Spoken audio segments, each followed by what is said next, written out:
We're going to get started. Today is the March 10th Plain Sustainability Commission meeting.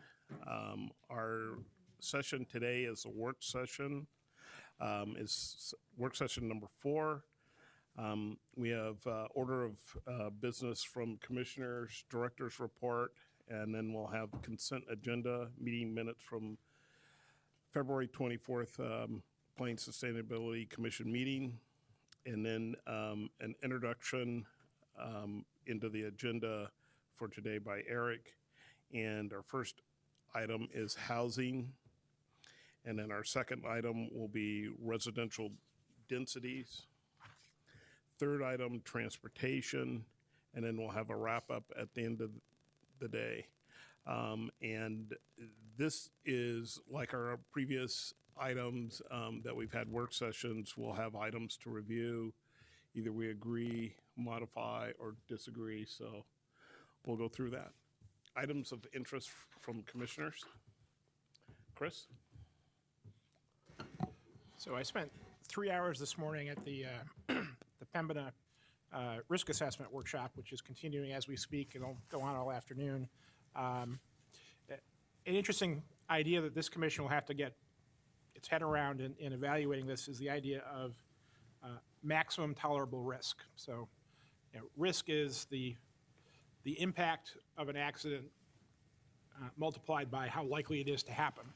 And just to give you a flavor, the UK government has established a curve for what the maximum tolerable risk that a private enterprise can impose on the public. And 2 points in that curve are that you should, if there's an impact that could have 10 fatalities, that should happen no more than once every 1,000 years. And if there's an impact that could kill 100,000 people, that can happen no more than every 10 million years.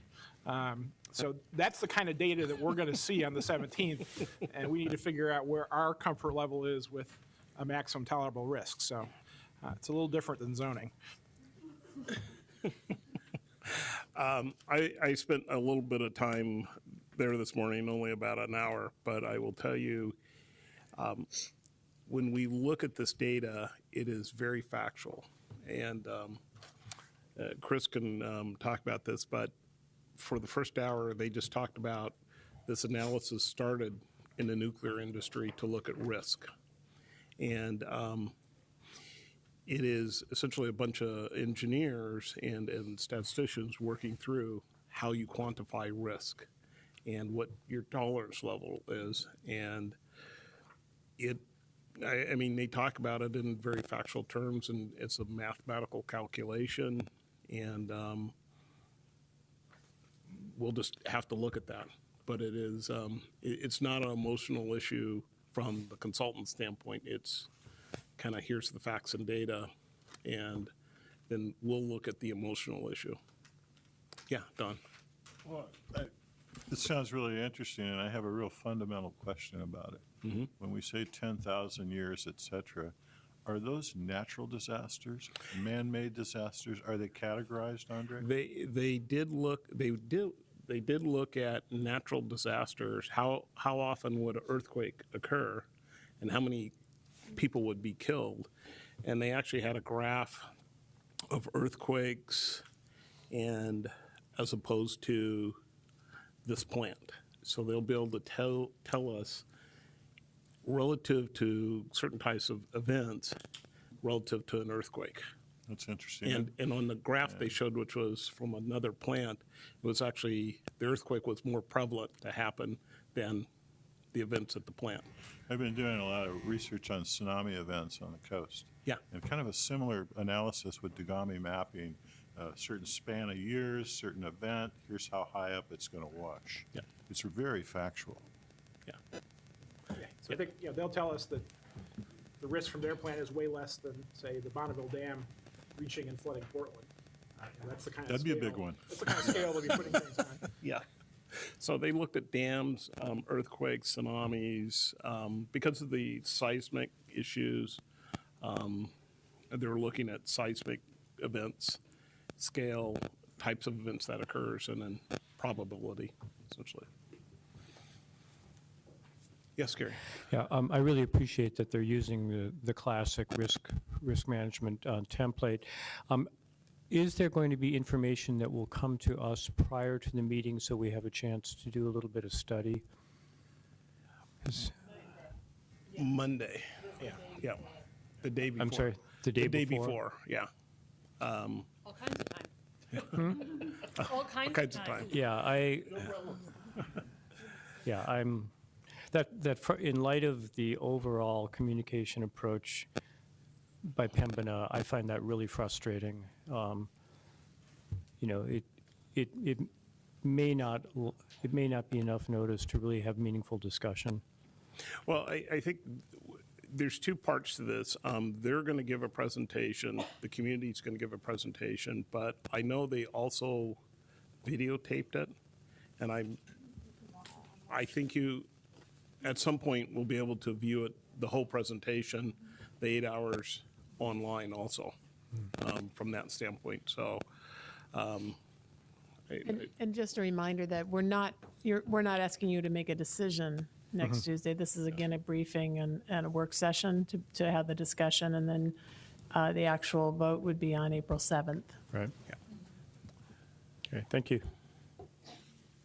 Yes. So I have two items of interest from this director. One was that yesterday we met with the city and the port and Pembina to have a conversation about the composition and roles and duties and meetings of a community advisory committee. And it was a really good conversation. We talked for about an hour and a half. And we also were able to do a fairly in-depth review of their outreach to the community over the last 6 months. And that was very illuminating. And I was really happy to see that. And so we're going to begin to put together a committee and look for a facilitator in the next couple of months and begin meeting in June. So I wanted to report that back to the commission. And then the second thing was that the East Portland Action Plan Housing Group had a 4-hour workshop on Saturday at the community policing station over by the Gateway, and came up with an 8-point strategy for anti-displacement that they would like to share with the commission, probably via a letter. And Gary, I think if you wanted to have Pembina and probably staff go through what they kind of summarize what is happening today, they probably can arrange that for you if you wanted to have them kind of go through that whole. I don't know, they'll do the whole 8-hour presentation, but they could probably work with you to summarize that if you had specific questions. Yeah. Last week, I met with the EPAP Housing Group to hear their concerns about housing in East Portland, and so it was good. It was good to. Thank you for doing that. And we had notes taken, and those notes are available. They were sent to me, but I'll make sure they're available to everybody. And I think the housing displacement was a big one, rent control. So stabilization of just housing their community was a big theme. Any other comments? Susan?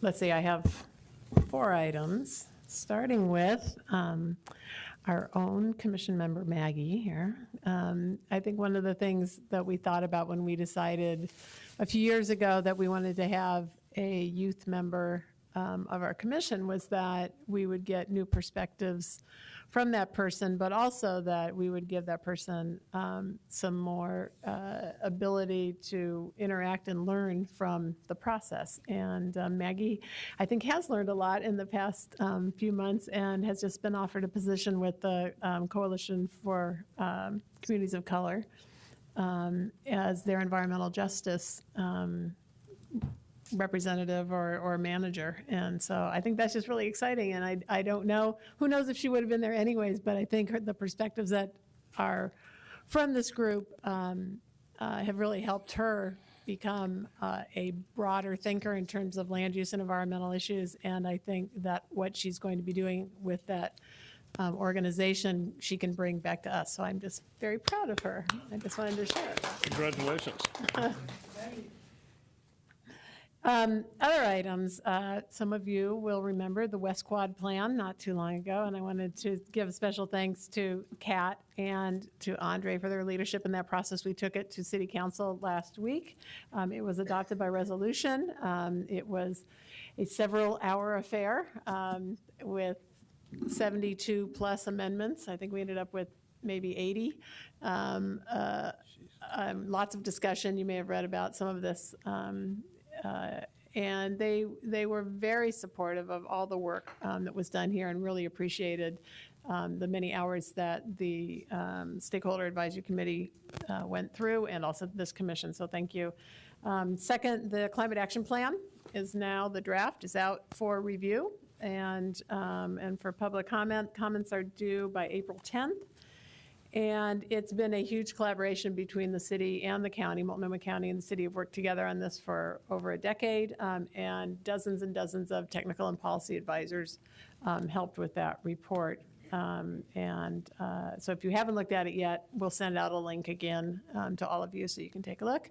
That will come back to the commission here, I believe, end of May, something like that, beginning of June. Third, on March 12th, BPS is being given something called the STAR Award by the Land Conservation and Development Commission for our comprehensive plan public involvement efforts. So they were very impressed with especially the MAP app and the thousands of people who actually were involved and have provided comments on the plan. So that's something that Marty from our staff will go down and receive.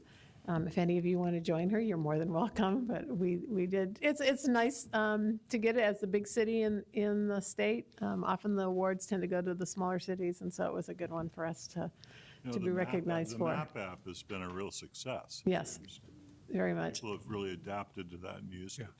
And I've had other cities, New York, DC, and others. Well, mostly they're trying to, I think, pilfer everything we did, which is great. And we've had long conversations, some of our technical staff with technical staff in other cities providing assistance. So,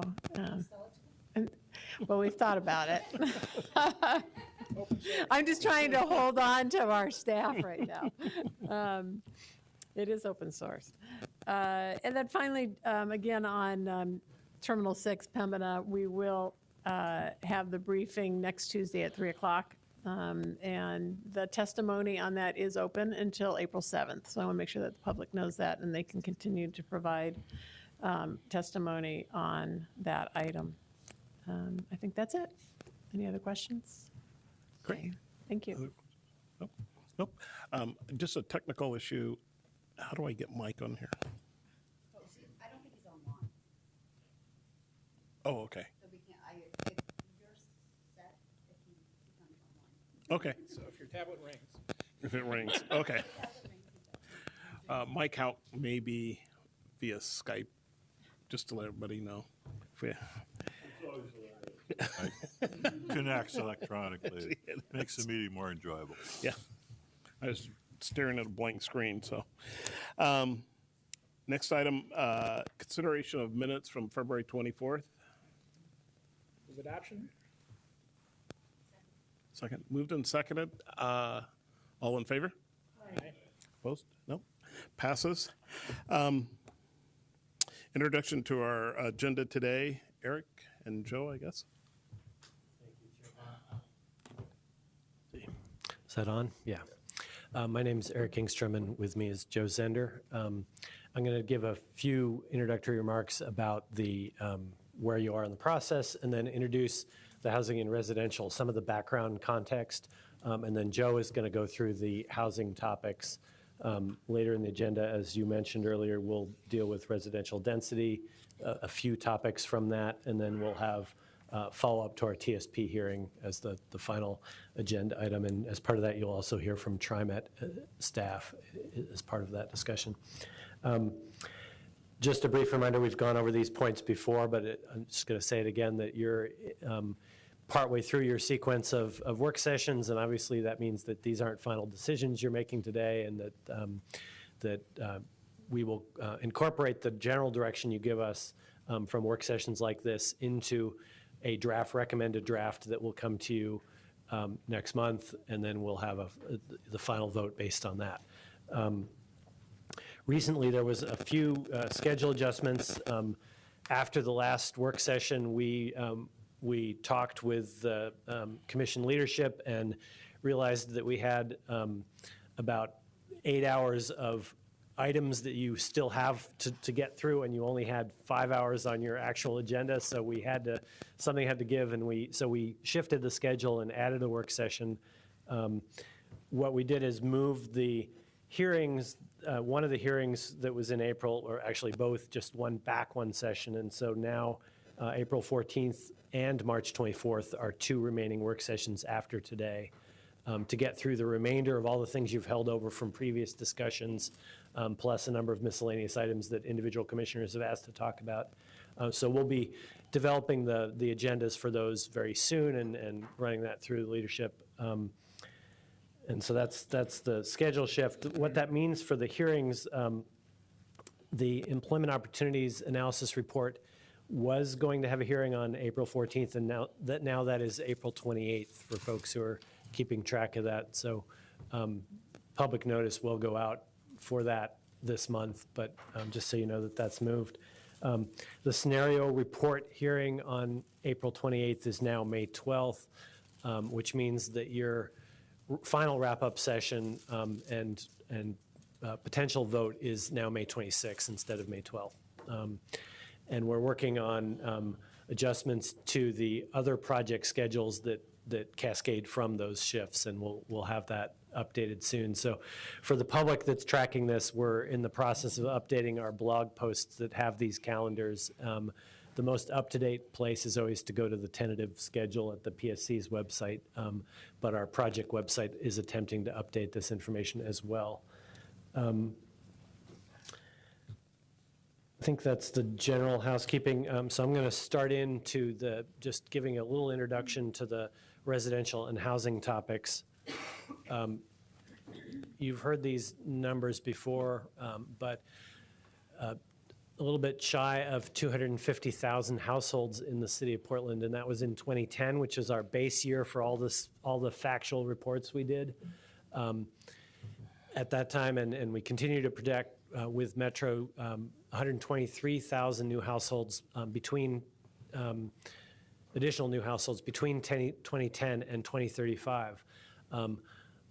Some of those have already arrived. We've had 27,000 new residents roughly since 2010, and that corresponds to constructing over 15,000 new housing units since our base year. So you can look at those numbers and start doing the math and seeing what's left. Can you remind me if that's through 2013 or through 2014? That's through 14.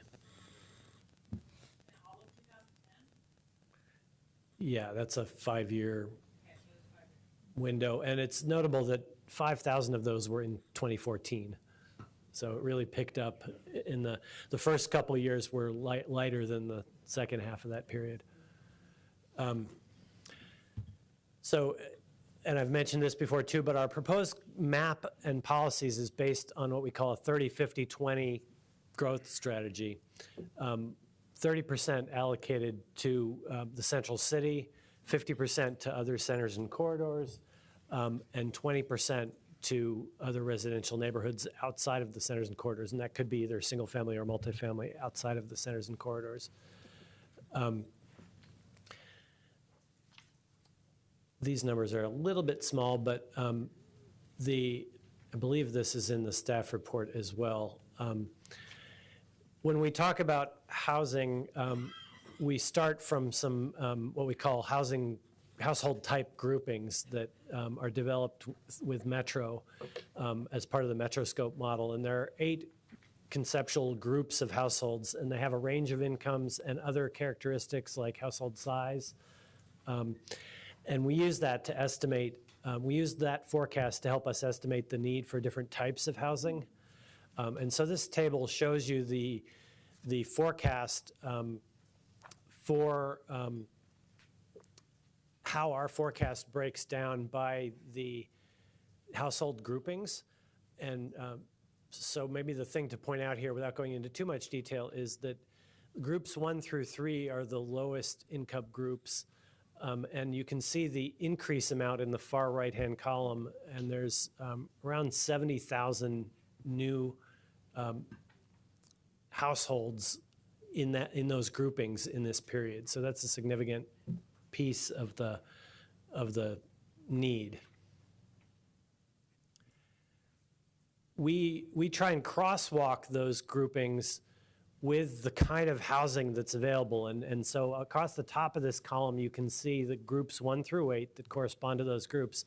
And the left-hand side is household types A through K. And this is a creature of our modeling process where we use our zoning and we come up with A through K, a typology of different housing types based on our zoning, ranging from detached, large lot, single family, all the way up to high-rise towers. And then within each of those types, there's a profile of the typical unit and the cost range and the number of typical bedrooms. And from that, we can gauge which groups can feasibly afford and fit in the different housing types that we have. And so this is part of our exercise of documenting whether we've zoned enough land to accommodate the expected growth, not only at the macro level, but at the individual household type level. And the way that the color coding on this works is that group 8, which is the highest income group, they can choose to live in any of these household types based on their income, essentially. They can afford any of them.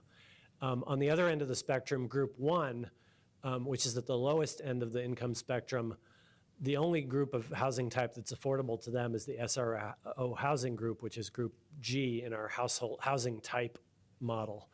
And so you can kind of see the spectrum of which groups can afford what. And what it boils down to, it's kind of an overly simplistic way, but that groups E through H on the housing type side of this chart are what's potentially affordable to the lower 3 groups. And each group gets more cost burdened as you go down in the rankings. But basically that middle segment of the housing types is what we need to be looking out for, whether we're supplying enough of that to meet the number of households in those groups.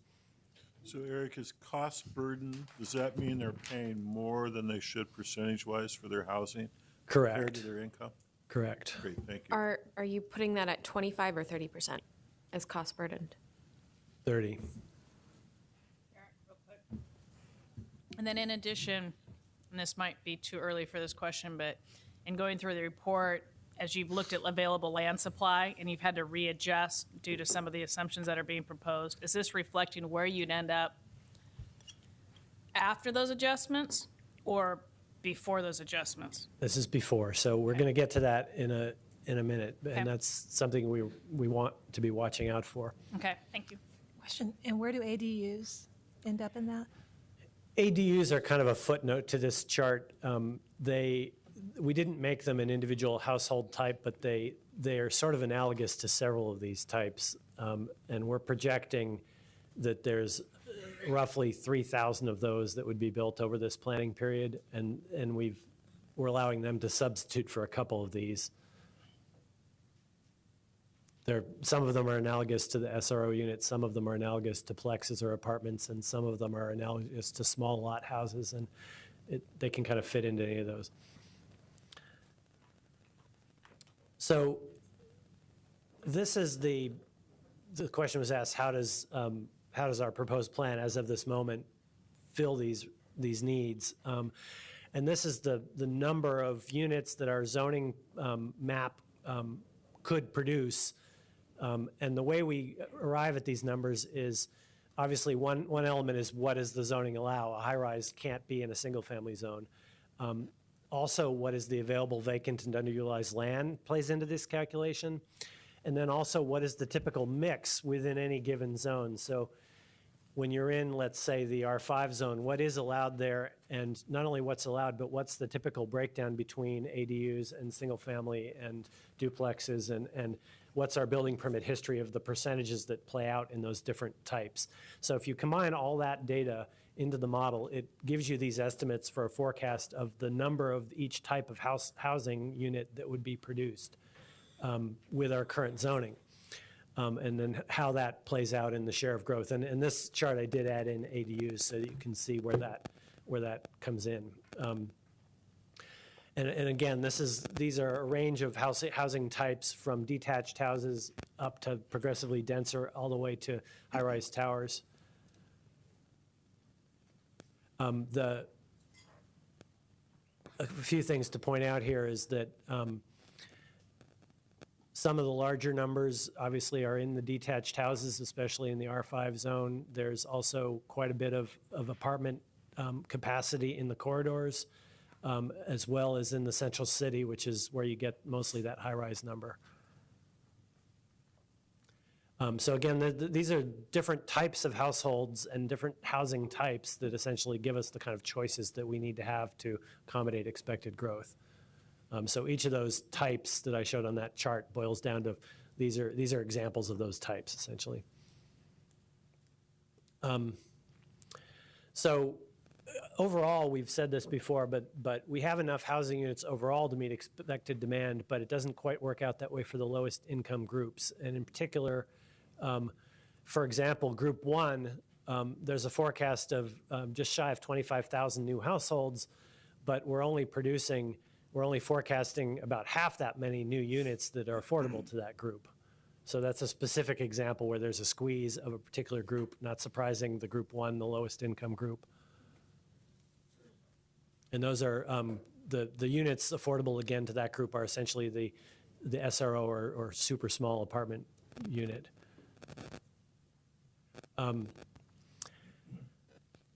Because we're also talking about single dwelling density today, I wanted to give a little bit background on how this plays out within the single dwelling zone. So if you put aside the apartments and the higher density zoning and just focus on the lower density single family zones, RF through R2.5, we are forecasting about just shy of 25,000 new dwellings in those zones over this time period. And a lot of that is when I said the 30, 50, 20 strategy of how we're dispersing growth, most of that is in that last 20% of the growth that's in the single family zones. The majority or the largest concentration of growth within the single family zones is the R5 zone, the residential 5,000, because that's the most predominant, that's the most common residential zone we have. It's also obviously denser than places like the farm forest zone, which has a lot of land but is lower density. So in terms of growth, the majority of growth is in that higher density end of that spectrum, with very little in the lowest density areas. There is about 3,600 acres of vacant residentially zoned land in our single family neighborhoods. And a lot of that, by the way, is in, there's a couple clusters of that. One, there's a fairly large area of it along Boone's Ferry Road going in the southwest, larger sort of semi-rural lots. There's quite a bit left in Pleasant Valley in outer southeast, as well as in the Powellhurst-Gilbert neighborhood, where there's a lot of large lots that are sort of quasi-rural or semi-rural, especially as you get further south in that neighborhood. And then there's also a cluster of those kind of lots up in the Sylvan, Northwest Hills area, where there's the areas that have not been yet annexed into the city, but are in our urban services boundary. Eric, are the farm forest sites, are those primarily up on Skyline? Correct. Yeah, the largest concentration of the farm forest zone is along the Skyline Boulevard corridor, which is held to a low density because we don't have any plans to extend sewer out Skyline Road. Right. So that pretty easily, that vacant land accommodates about 11,000 homes, but But as I said, most of that is on the lower density end of the spectrum. What that creates is within the single-family portion of our zoning, there's a little bit of a supply-demand squeeze at the higher density end of that, where the demand for small lot, single dwelling, or attached houses exceeds our supply by a little bit. So that's another squeeze point to note. It's not at the lowest income level, but it's more about the household size and type. So I'm going to turn it over to Joe now to start talking about the first topic from our housing staff report. And just a note that the letters on here correspond to the section of the staff report. So that's why we're starting at B, is because we arranged the agenda to start there. Okay, thanks, Eric. So from your staff report, the second item we wrote up, B, was around the question of the housing targets that should be included in the comprehensive plan.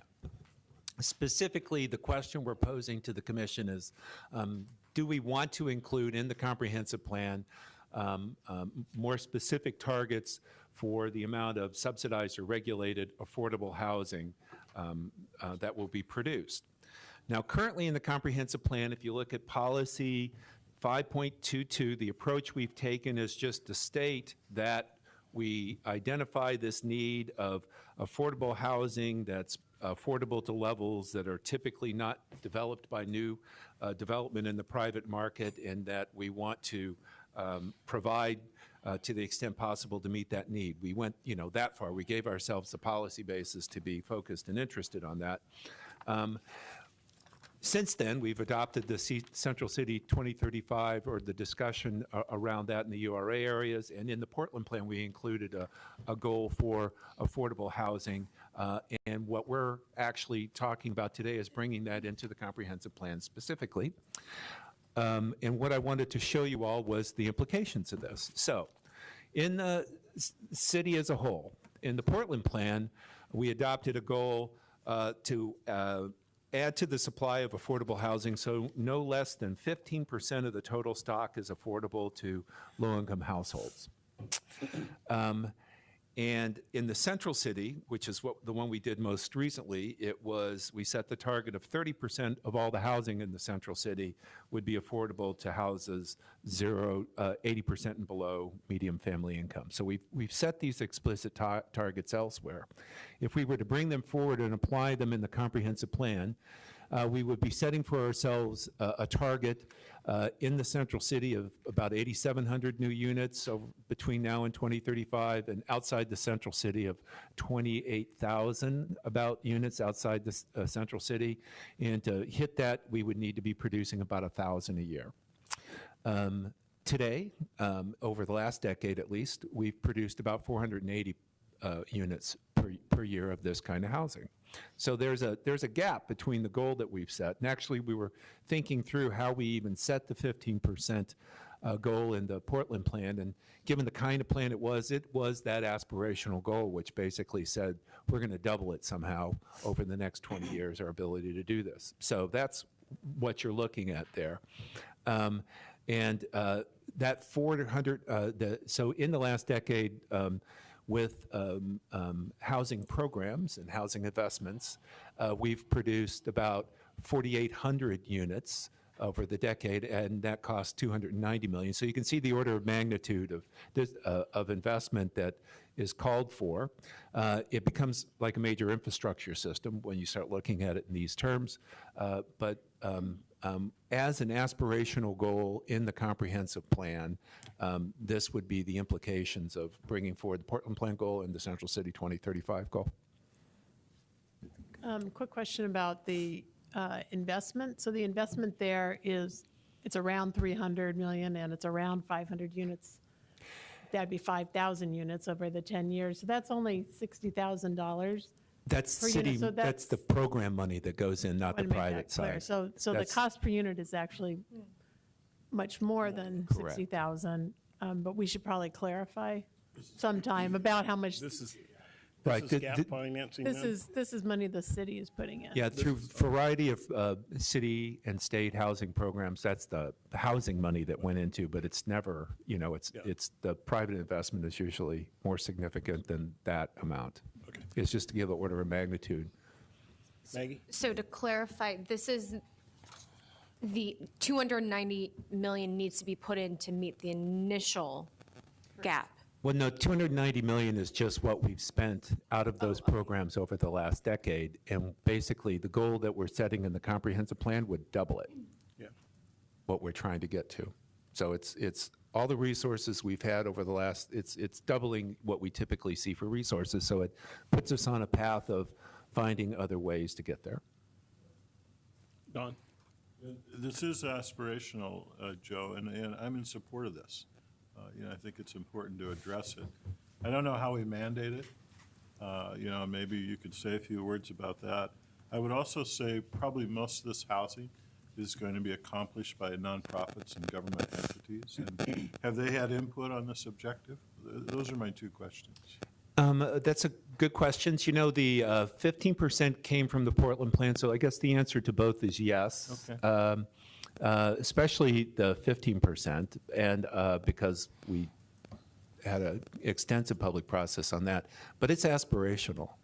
And You got to set the bar somewhere. and part of what, we're going to see a different form of production. Nonprofits and housing production groups play an important role to hit these numbers, and actually to hit the number that we need just to be able to house people. It's all across the board, not just Especially with in the this programs. segment. Right, because we were just doing the math today, and think about if 50% medium family income, right? How many households are there? I guess mathematically, it's about 25%. That's the way it works. Yeah. And we're talking about setting a goal of, through our programs, coming up with maybe 15% of that, and then the private market provides the housing for the other parts of that cohort. With the kind of gap programs? and No, assistance just through programs, tax credits? how units that are in a position that they charge less, units in a position that people double up, units in a position that are very small. I mean, this is what happens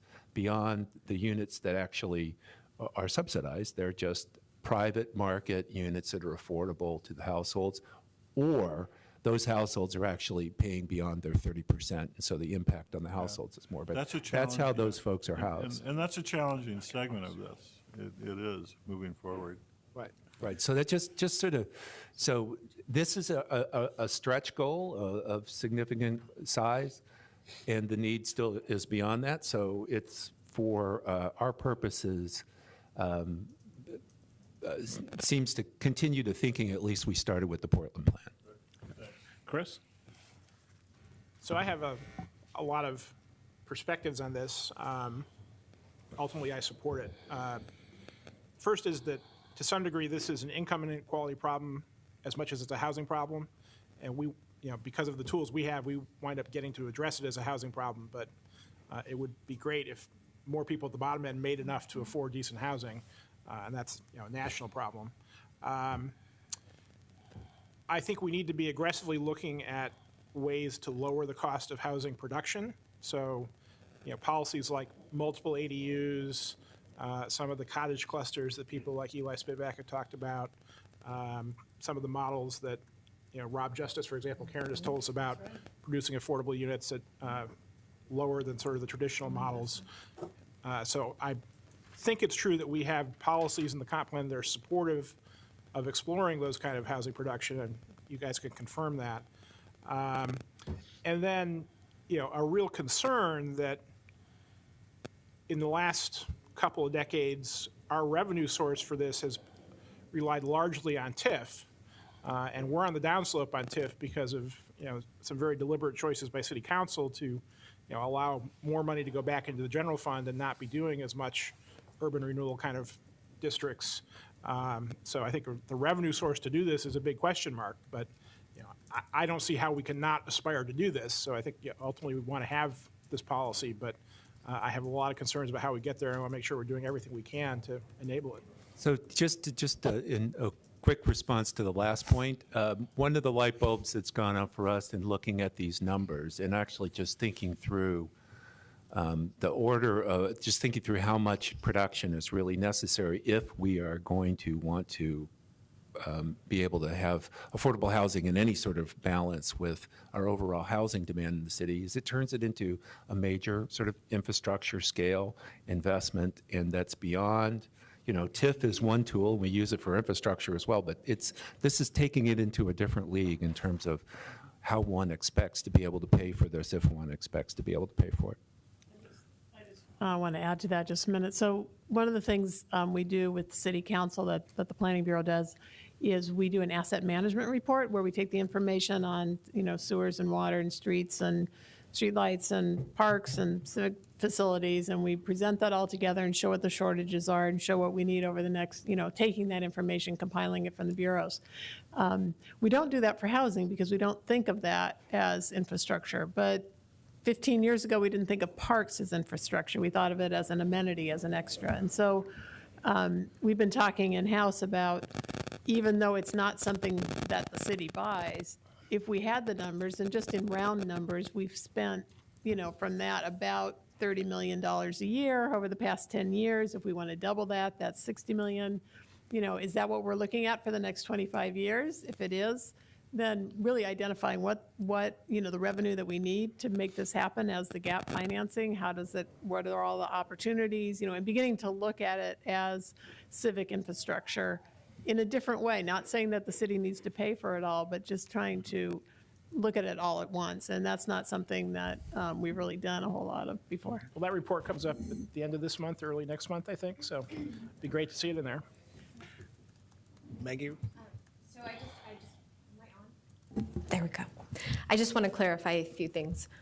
So 15%, what is that pegged to the makeup of the city's income, or for some reason I thought those under 80% MFI was a larger share than 15%. It is a larger share than 15%. So then we're not actually pegging that to the city's makeup.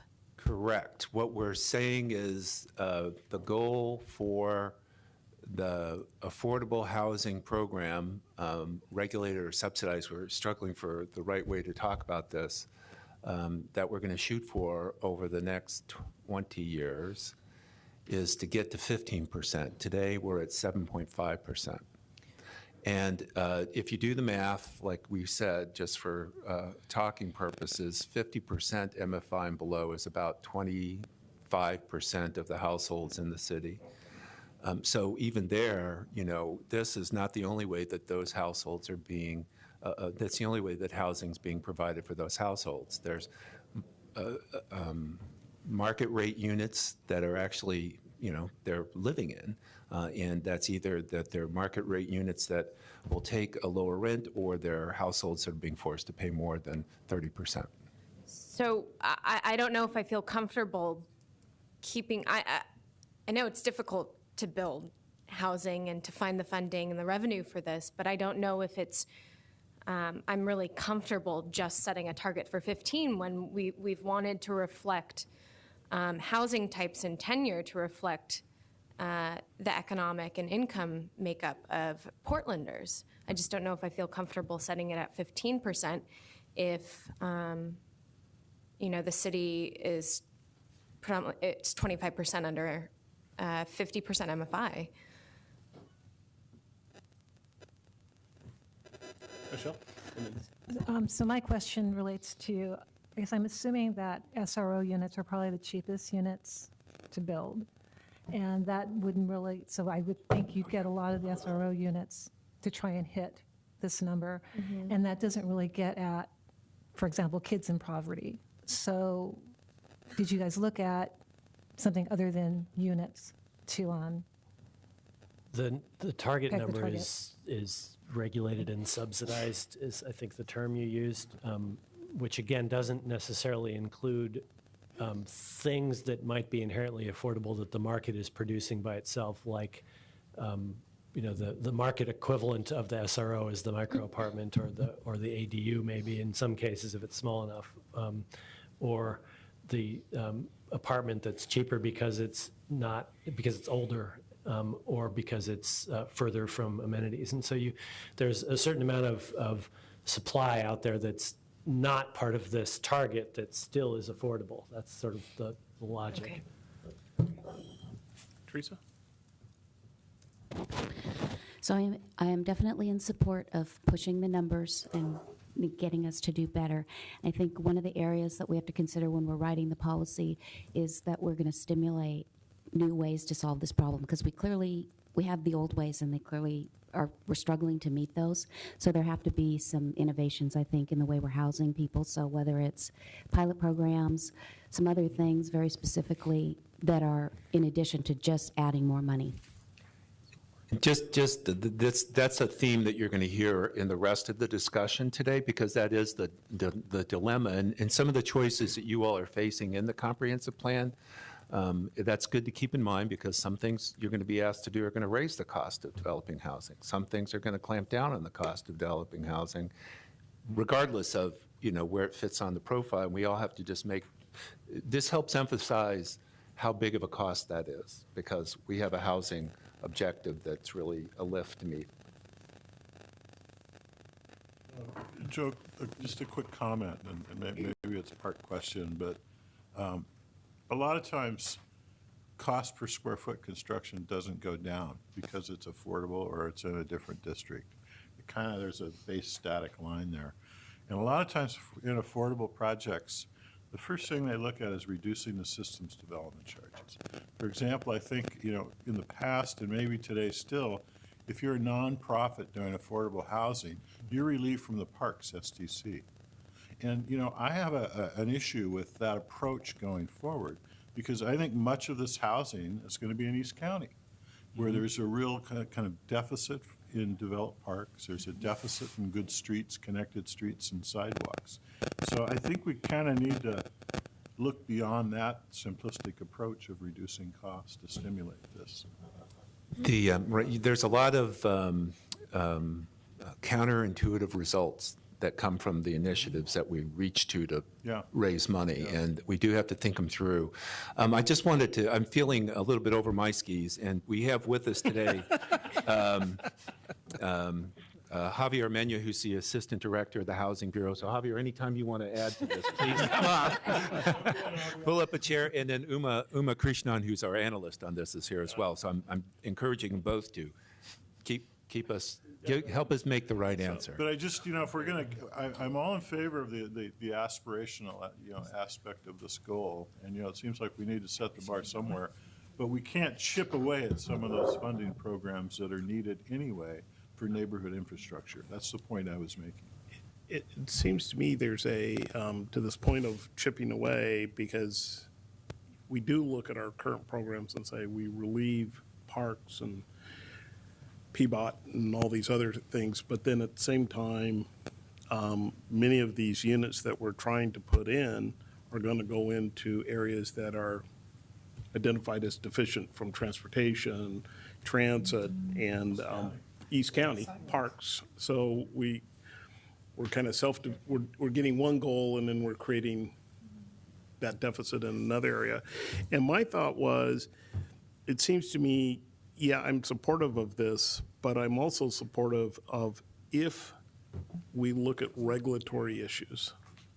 And so those regulatory issues would be, how do we do bonuses? Because we said corridors are where a lot of these are going to occur. We have inclusionary zoning coming or not coming, but how does that play into this discussion? And I'm not really sure.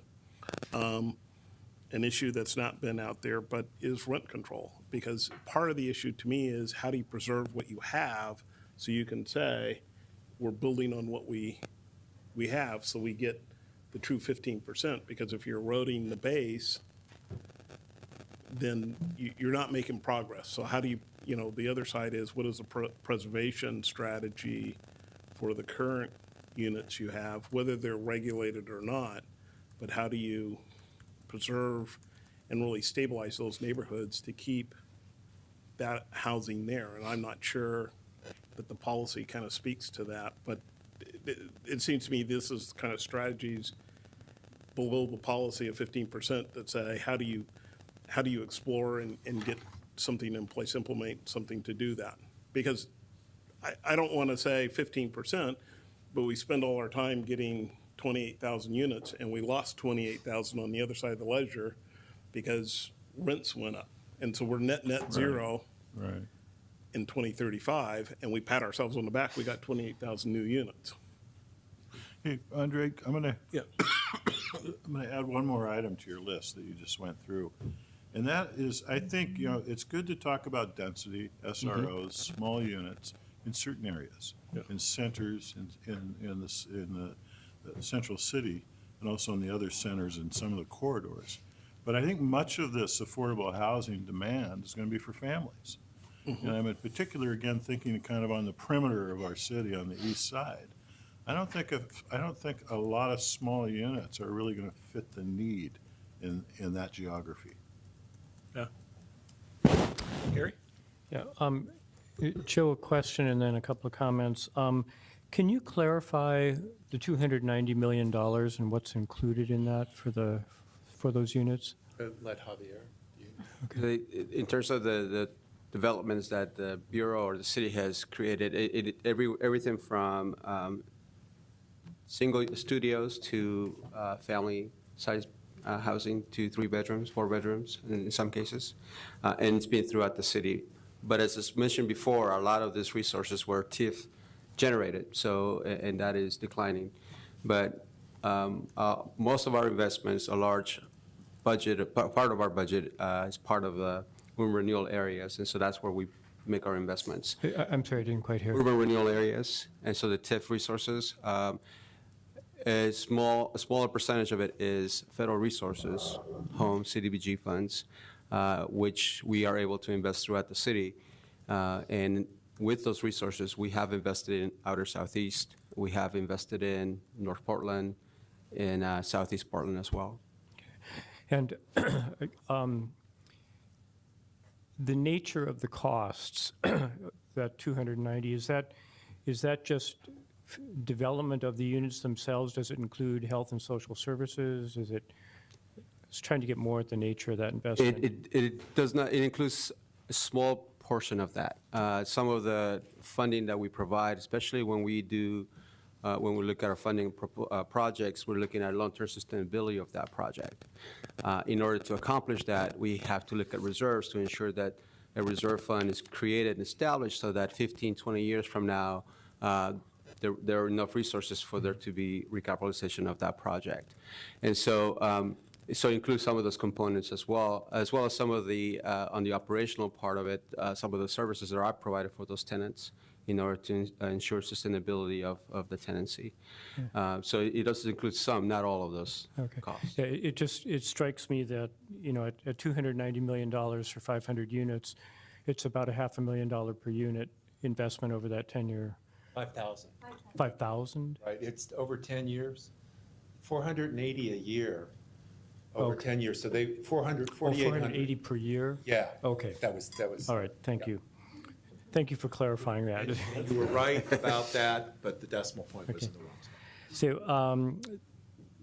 So the comments I have, I'm very supportive of having a policy that sets targets. In public health, we were very fond of saying that what gets measured gets paid attention to. And so I think having a measurement that's out there is really important. I'm a little concerned about labeling any measurement as aspirational. I think that really, it detracts from the seriousness of commitment. And so I would much rather see us, rather than set a very high aspirational target, I would rather see us set a target that's realistic and then added onto as a stretch target, but not necessarily, huge aspirations, but something in between aspirational and easily realistic. Catherine? Just to piggyback on that, and it's a little bit of, I think Maggie's comment and your comment is, why 15%? Why 30%? And like in some ways, again, I'm completely in support of trying to push to create more housing, but I don't know that I feel like I'm kind of like, yeah, you guys have really sold me on, or we've all sold each other on. It has to be the certain percentage that we've set out as a target. And so I think maybe coming back with a little bit of, I guess, homework to understand that would be helpful. And in other words, we obviously know what's kind of achievable because we know what we're doing today, and what are the methodologies that potentially get us to a more realistic percentage target. Yeah, and I'm not sure that we're there in terms of being able to do that. I think that's just my from having watched the discussions of late. It's something that us, the city, the BPS and the Housing Bureau are interested in sort of moving towards as more of understanding of the state of housing in the city. But I don't know that we know the answer to the question of what's the absolute sort of feasible spot and a stretch goal. I don't think we know that yet. So then, in the context and the timing of the comprehensive plan, the question that will come back to you all, this is not a decision today, is what do we do about that? And just a quick part of that, when you look at that, is we know where our housing affordability is today as the city of Portland, ranked with everybody else, top 20 in the 25. When you look at 15% or some other number or something, can we estimate where our housing affordability would be in the future at 2035 relative to everybody else, assuming whatever their numbers are? Because the question is, if we're heading downhill at 15% and we're getting worse in that affordability index of a major city, then maybe 15% is not low enough or not high enough. We need to be higher, and we need to get more aggressive about housing as a strategy, because if we're just making a city unaffordable and we're doing that cognitively, then I guess I'd just like to know. Well, no, that's a good question, and I don't have an answer for that now. I'm not. So let us think about how to even characterize, an answer to what you're talking about.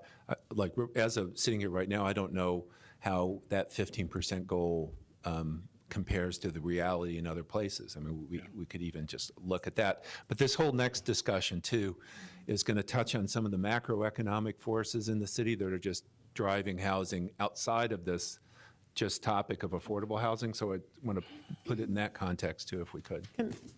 Can we just wrap up this one, though? I want to make sure that as we look at this, that my perspective is that we had policy expert groups during we've been doing this for a long time, not just the comp plan, but in the Portland plan, and we came up with that 15% number. And part of it was that, we were at like 7.5%, and we said we should do twice as good as we're doing now. We know we really need to do even better. We didn't want to stretch so far to be unreasonable, but we also wanted to go. So I wouldn't say that the 15% is just out of the blue. I think there was a sort of a reasonableness sort of factor. We don't know how we're going to get there yet. But just like you adopted the climate action plan goal of 80% reduction by 2050, you need to sort of look at, well, what do we need? And then go back and figure out, well, we've agreed on what we need, and now how are we going to get there? So I would, maybe either have discussion about how you want to do goal setting, but I think predominantly in the Portland plan in the past and in the comp plan currently, we've done it more on, well, what do we need to do? And now we'll go figure out how to get there, instead of trying to make sure that we had a pathway already figured out, because we don't on this one. So I think you're telling us that we need to I'd say you need to agree that there. We need to agree that there's 15%. Or at a minimum now, and we can come back in the next meeting or the meeting after that and talk about whether we want to change the number one way or another, but around 15. And then comments from you all saying we don't need a goal at all. I think I'm hearing you do want a goal. Yeah. But that to me, I think 15 seems like the right number, and if you want it to be higher than that, we should just have some more discussion about that. I think. Okay. Catherine? Which I completely appreciate. So, but for those of us who weren't here when you guys put together the comp plan, perhaps if you could pass around the information as to how that was derived, so I guess I get the logic of it, that'd be really helpful to kind of take it from there. Portland plan, sorry. Did I say So something? are we comfortable with that strategy of kind of 15? If I could just, Oh, I just wanted to address a couple things that was talked about in terms of housing and what the city, PHP and specifically are looking at doing. We understand there are challenges in development of affordable housing, and we understand that the models that have been used in the past are expensive. We are definitely looking at ways to do cost containment within those components, but also looking at a local funded model where there's a lot more leverage in terms of what we can do and how we can lower those costs. That's something we continuously are looking at doing and working with planning as well, looking at the density bonus study. We were working with a Home for Everyone and trying to get as many affordable housing units for the homeless and the 0 to 30 and chronically homeless population. So the Bureau itself is working within all of those components to ensure that we are try to get to as many of the units that we need to with the least cost and at the greatest speed that we can. It is a work in progress, and we continue to work with our partners to do that. But it definitely, I want to make sure that it was clear that we understand the challenges, and we are looking for alternatives and different opportunities to get there. So, Andre, I have a question about Yes. that while you're fiddling with that. Recently, I heard a comment that was kind of to the effect that it seems like the emphasis that we are undertaking with regards to housing the homeless, such as through Home for Everyone, is overshadowing some of the determination around affordable housing for low-income people. What's your perspective on how those are working side by side? I think that I don't think they're overshadowing anything. I think it's part of that same process. What we care about is units and building as many affordable housing units as possible, and having our conversations with our partners of Home for Everyone. That's what they want as well, because it's not just about the 0 to 30. It's about the other resources that are needed for those that are homeless to be able to get into housing, to be sustainable in the housing. So it's not an either or, it's both. That this whole strategy is trying to achieve both of those things.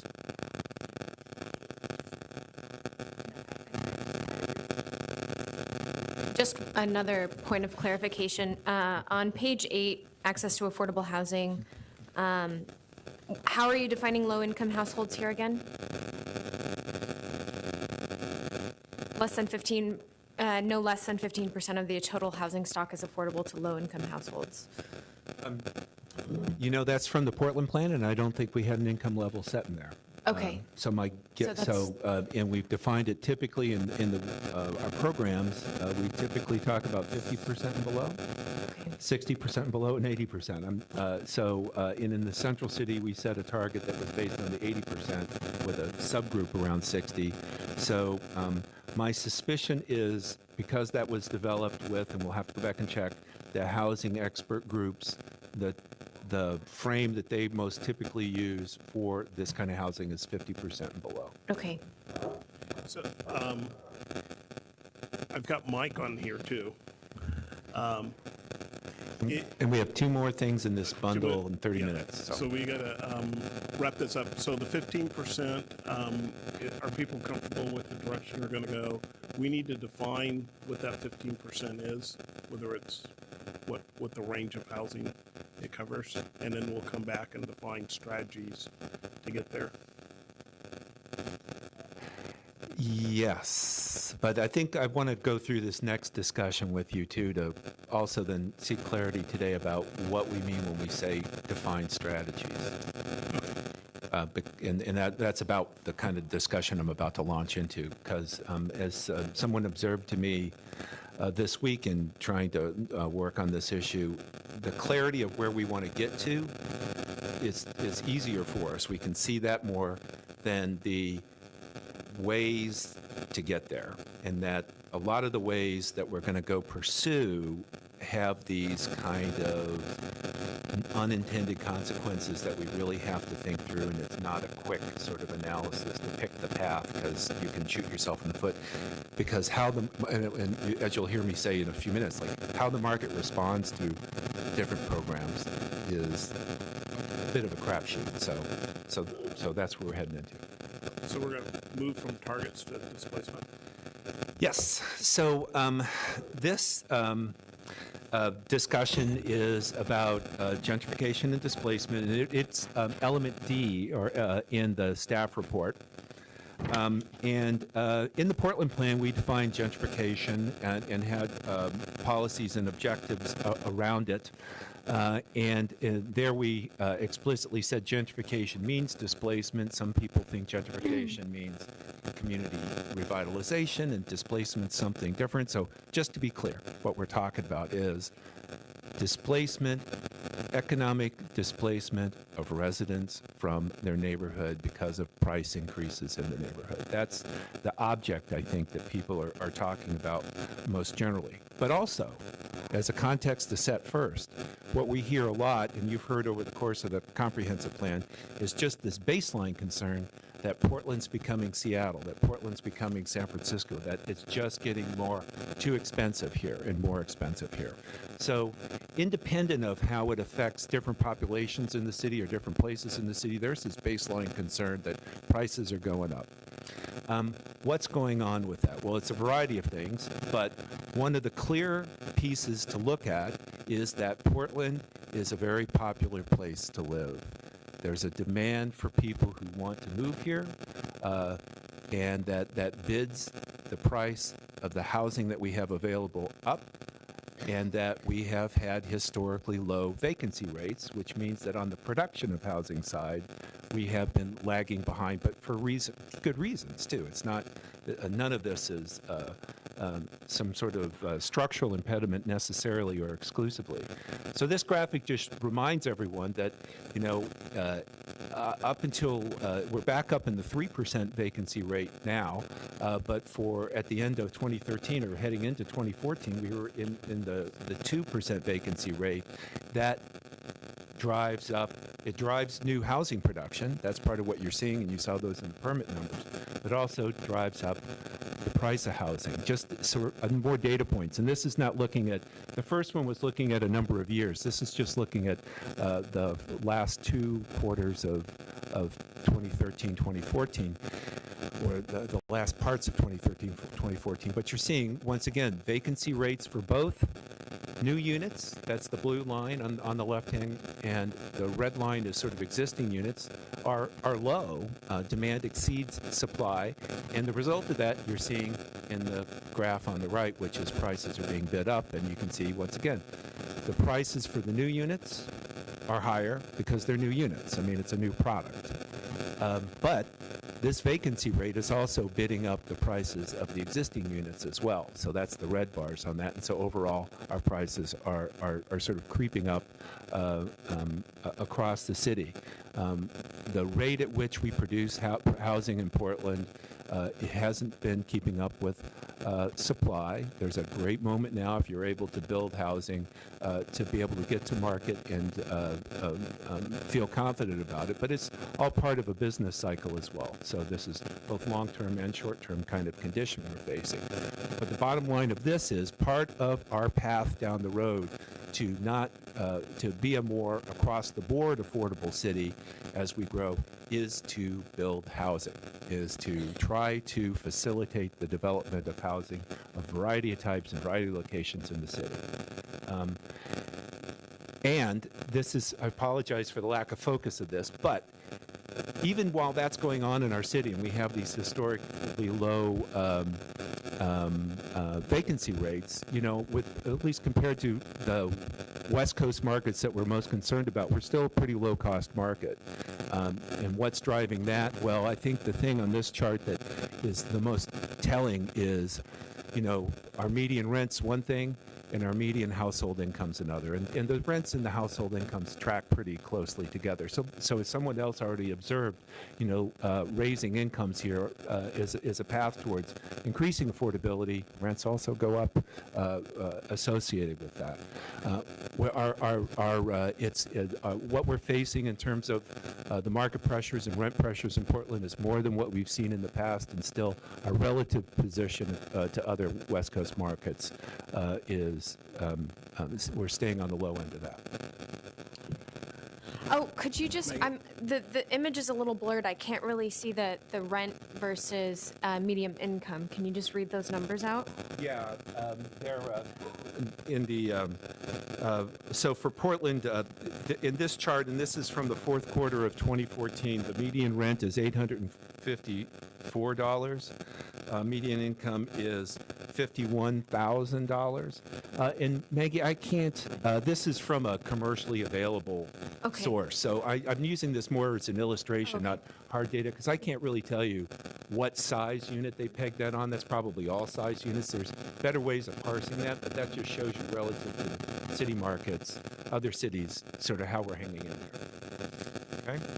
So that pressure is on the city, citywide, almost no matter what neighborhood you live in, and because of the supply and demand situation in the city.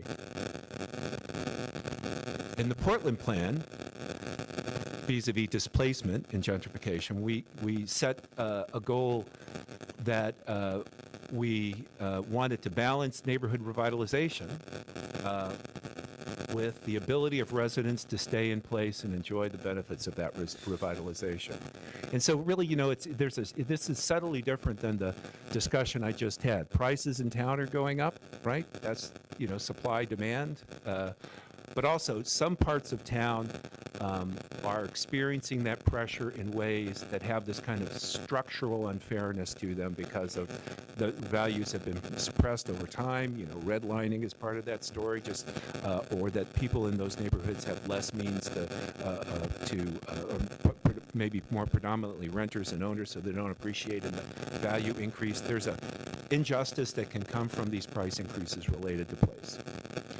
And in the Portland plan, we said as places revitalize, we also want to make sure that that some of that unfairness or injustice is mitigated. And for sure, we said that if there were public investments and public actions that were going to feed that, exacerbate that unreasonably, we would want to build that kind of mitigation into how we thought about that project. And the ones that are most obvious are, major new transit projects, because we do have a well-founded belief that those bring property value increases, and actually we count on those as part of those programs.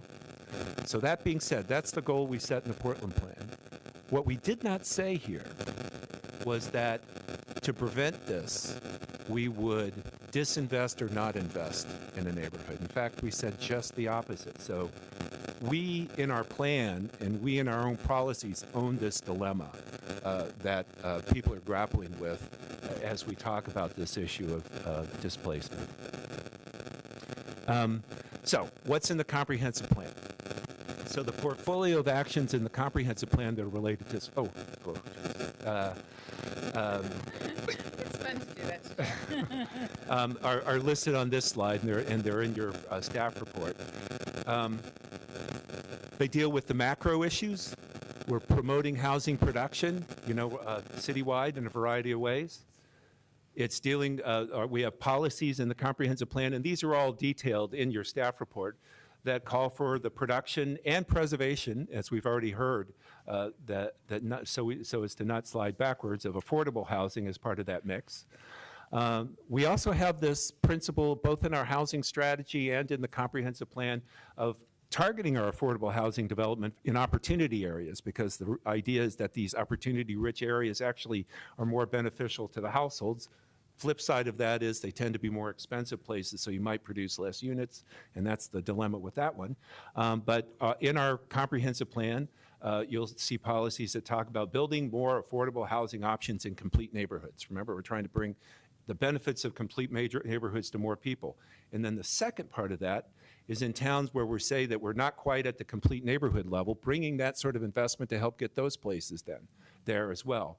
And is part of that mix more affordable housing? Once again, the dilemma of investing in a place to improve it, there will be market pressures that probably come with that, trying to get ahead of it to make sure that there's a permanent supply of affordable housing that's part of it, trying to get ahead of it to make sure that how it impacts the households that live there takes place is in as fair a way as possible given past inequities and structural problems. So that's the first sort of, that's the core of the housing parts of what's in the comprehensive plan vis-a-vis displacement.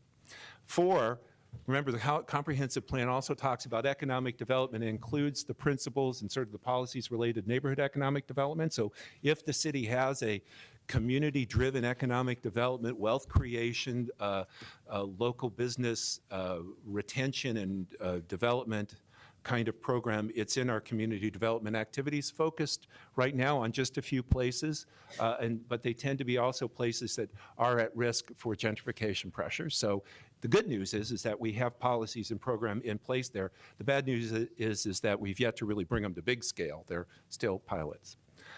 So community economic development is part of the overall anti-displacement strategy, making sure businesses and households in the places are able to take advantage of whatever investment comes there.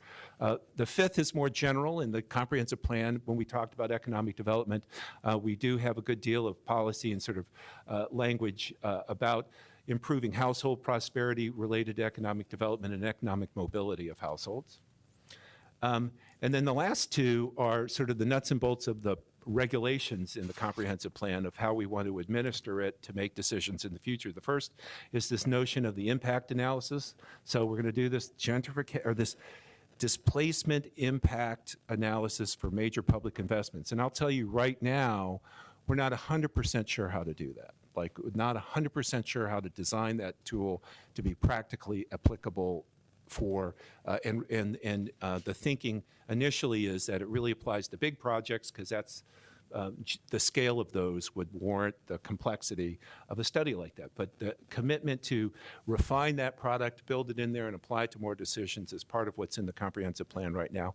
And then 7, the last one, is in the comprehensive plan, we have policy direction given to us, and you can see the specific language of this in your staff report, around coming up with regulations and tools, as we like to call them, to help us do 1 through 6 on this table. The kind of things that are in there and that we're already working on, bonuses. So affordable housing bonus is a zoning tool.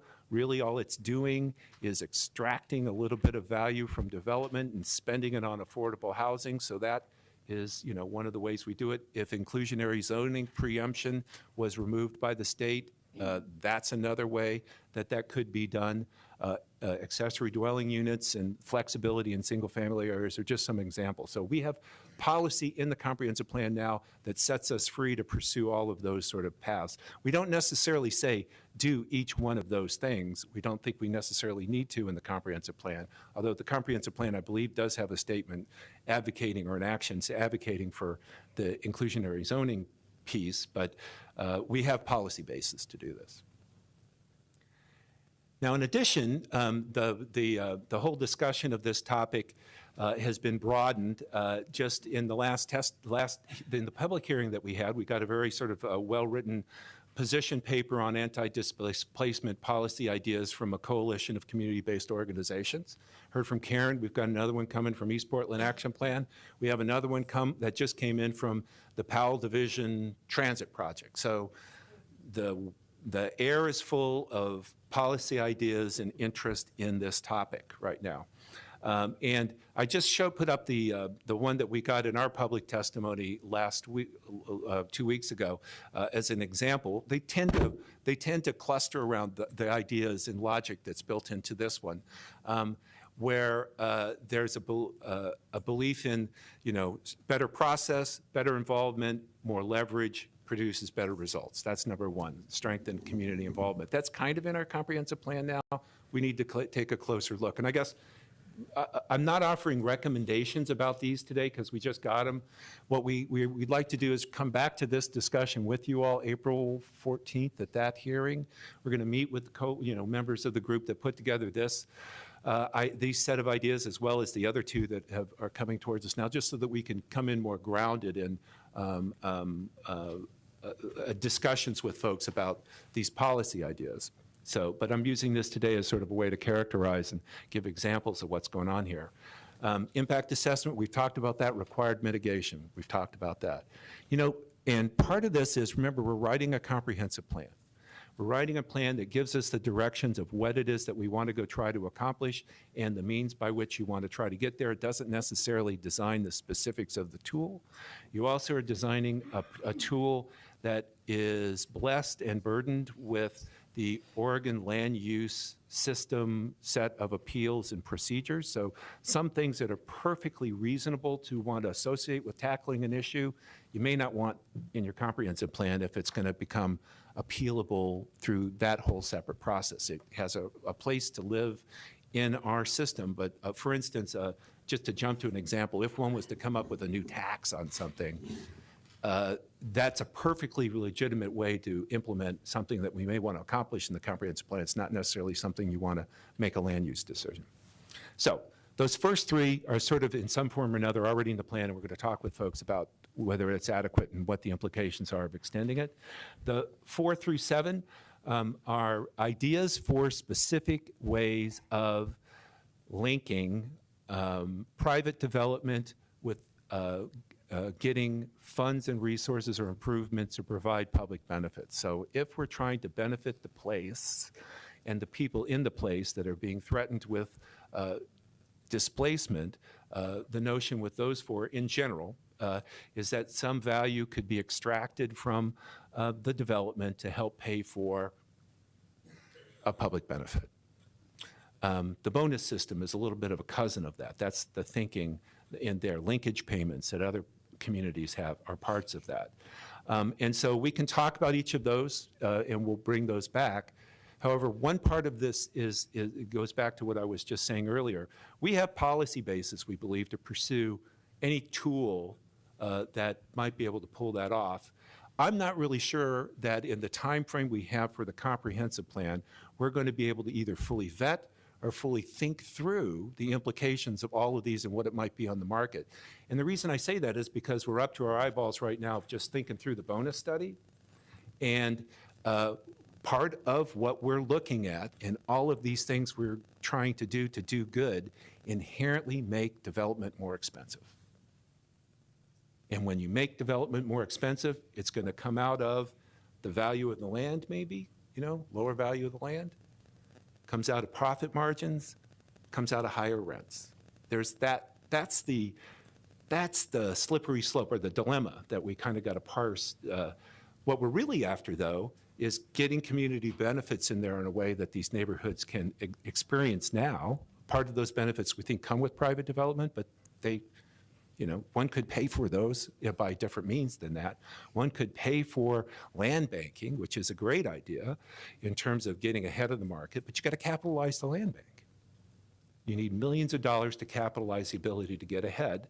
And even what we're finding from the bonus system is it's going to generate revenue and it could generate units. I don't think it's generating land banking kind of capitalization dollars. So some of the ideas that we want to pursue as part of these strategies are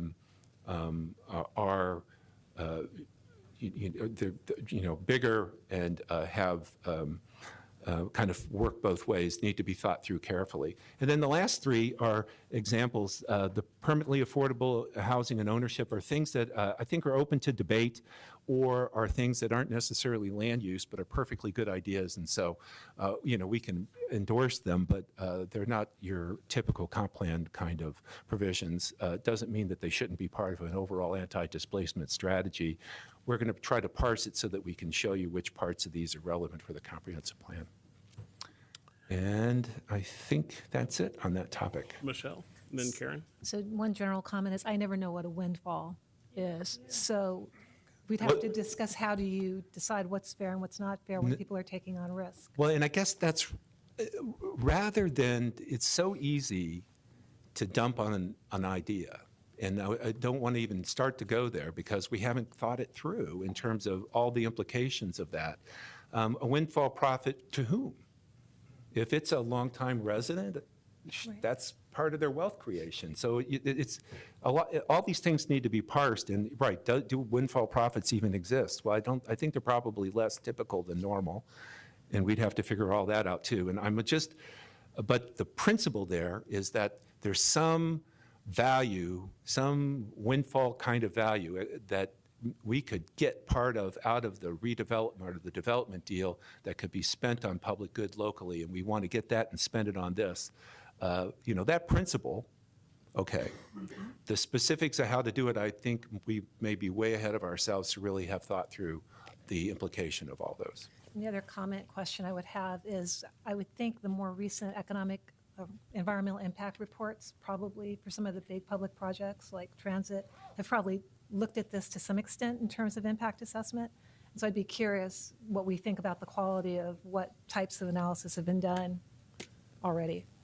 That's a good question. I haven't looked at we have like CRC. I don't know what's in the federal NEPA process regarding this. I know that neighborhood impacts and housing affordability is something that's increasingly being applied to or going to be applied to our transit corridor planning, but looking at it in a different way, not just value that could be created, but how you're going to preserve affordability. So we're entering into an era, just like the health impact assessments, where this tool is necessary. Karen? So I think you have an opportunity to be bold in this area, because I think that people, I don't even have like words to put on it, how important this is to a lot of people in the city. And we talk a lot about equity, and I've personally seen it up and down the different things that I do in the state. And there's equity verbiage, and then there's true equity when you're putting it on the line for people. And I think this is an opportunity. If you don't like the word aspirational,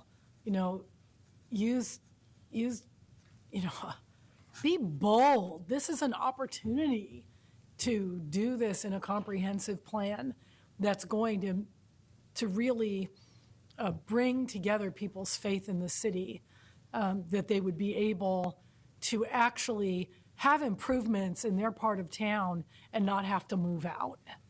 This is so important to so many people, and really, really important to my school district.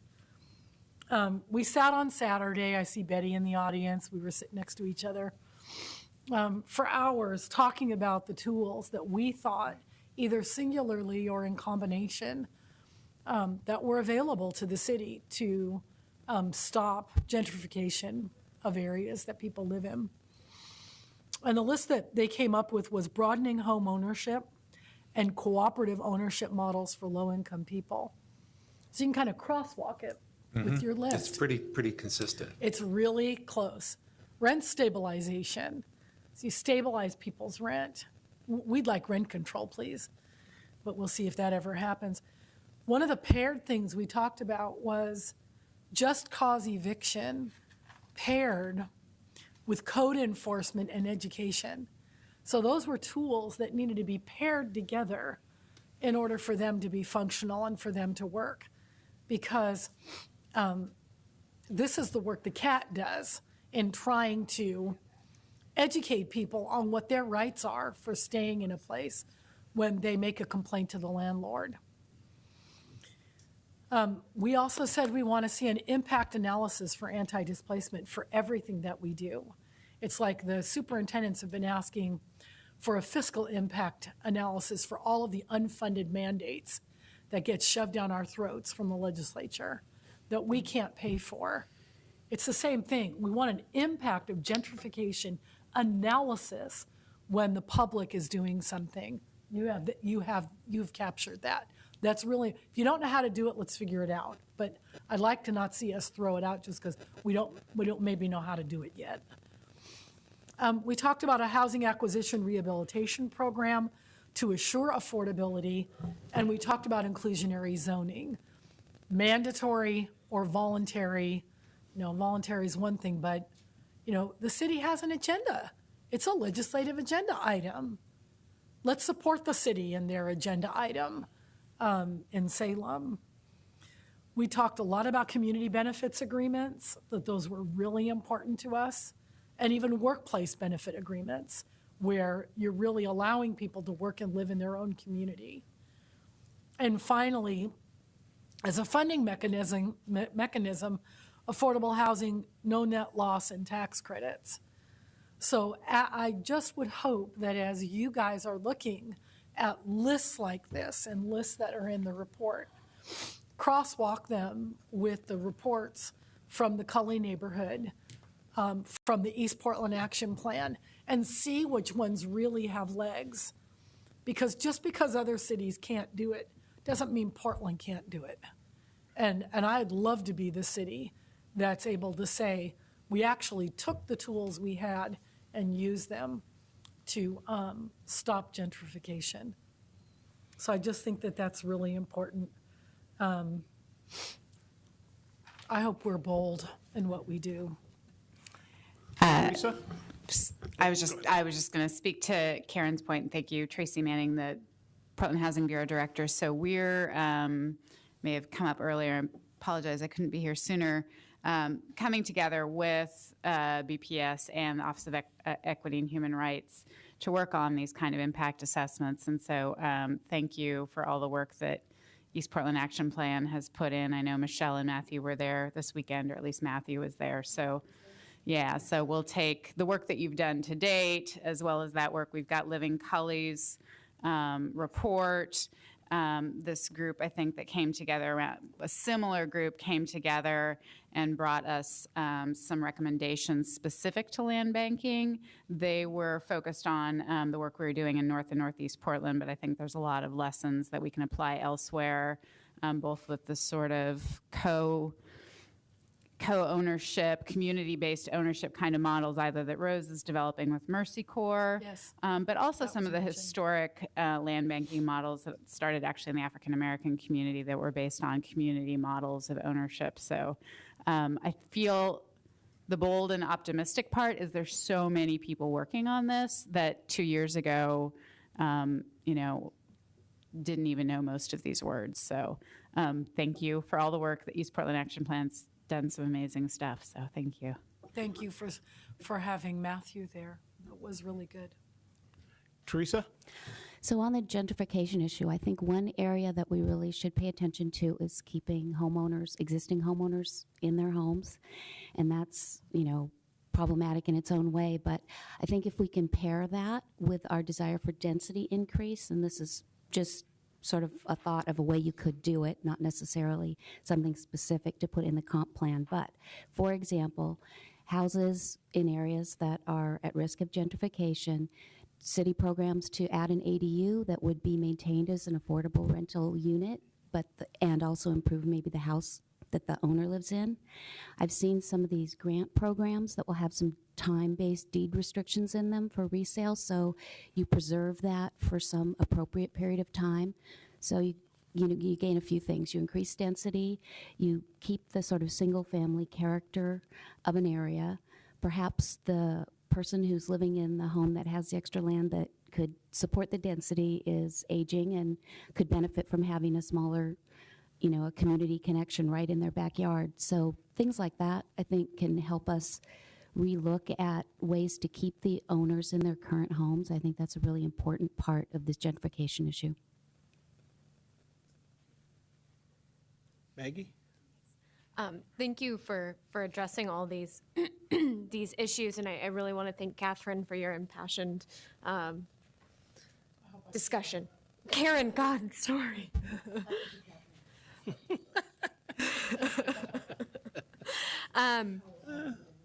So I do want to reiterate that when it does come down to equity, like that's what the plan should be striving for. And when we are discussing equity, it's not just mitigating effects. It's really addressing and reversing past injustices, past racism, past redlining, et cetera. And that does need to be supported by investment. And that's the only way to really prove that you're supporting equitable policies, is that once we see it on your budget, we know you're committed. And I think you guys are sitting down with a number of these groups, and I really do encourage you to walk through these policies and these recommendations to see where you can meet that's satisfactory to both the city, both to the community groups, and to the people that this is their life. I did also have a question, actually just down to, because you said we don't want to include too many specifics regarding policy implementation, for example, taxes. What are some other examples in the comprehensive plan that may face legislative or land use decisions, that anything related to taxing or We've talked about this issue in a couple different topics besides the housing topic, is that the comprehensive plan is a plan about growth and the physical development of the city and land use. And so there are aspects of many of these conversations that, as Joe said, are good ideas and good policies and should be bold plans. Where they live in the land use plan versus where they may live in other city policy documents or other city strategies is part of the detail question that we need to work through, because you can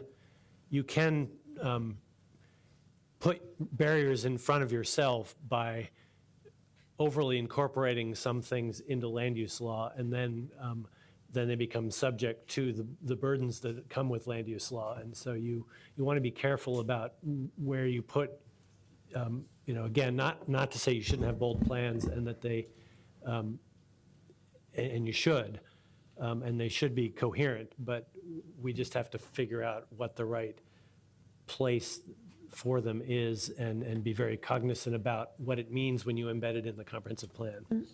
Part of that is we want to be clear when we're setting, that we want clear metrics, we want to set clear goals, and we want to use the land use plan to set clear policy direction. A good example, again, the Climate Action Plan has a whole list of specific objectives around where we would generate revenue, what kinds of sectors of the economy should we be working in, what, different kinds of both financial and technical tools. And when we look at housing, when we look at environmental mitigation programs, it's kind of the same thing, that for housing, we would want that, in the housing plan for the city. And maybe this is a call for more of a broader housing plan for the city, building on what's currently there. Or similarly, we've never had a program around air quality for the city. So there's a lot of areas where if we put it all in the land use plan, it becomes a land use action that's appealable to the Land Use Board of Appeals and all of that. And some of that you want to be able to have that, because we have this discussion all the time. You want to have enough lever on the policy side, but you don't want to be so prescriptive that you kind of tie your hands, because you may come up with a better idea that that you didn't put in the plan, and you want to make sure that you didn't get down to the objective and the specific actions in it. So I think when you look at where we ask for commission direction, we have some of those examples, I think, in here that Joe and Eric were going to, I think you're going to wind up with this, right?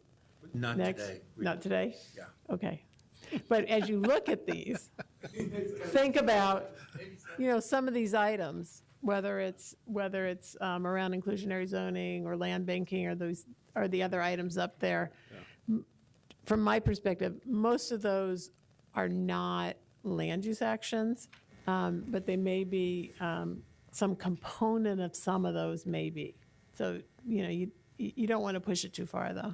Well, I guess I want to reopen the idea of setting the city council in two pieces, a piece that's under the jurisdiction of LCDC and another piece that we believe go hand in hand with the rest, but that we don't want to have under the jurisdiction of the Oregon Land Use. And I don't know why council couldn't adopt both.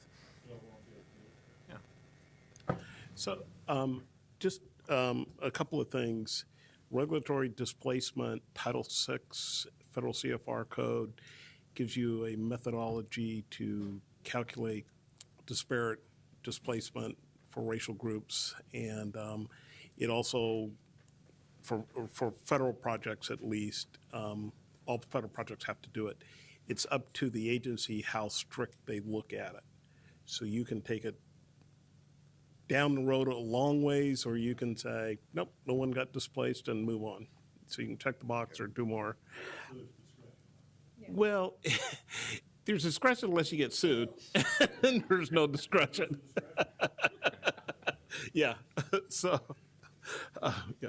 I just had one other thing that seems to me is this issue of gentrification displacement is an issue where the Office of Equity ought to be involved in some manner. And it's a housing issue, it's a racial issue, it's an income issue, and I've not, through all the documents, heard or seen their comments, and I would just like to know if this is an issue of concern for them. Because, to me, it's a broad city issue, and so to get them involved a little bit would be appropriate. At least that's my view. It seems to me. And they have been involved, but maybe we're not making it clear enough where, and maybe it would be helpful to have Dante here?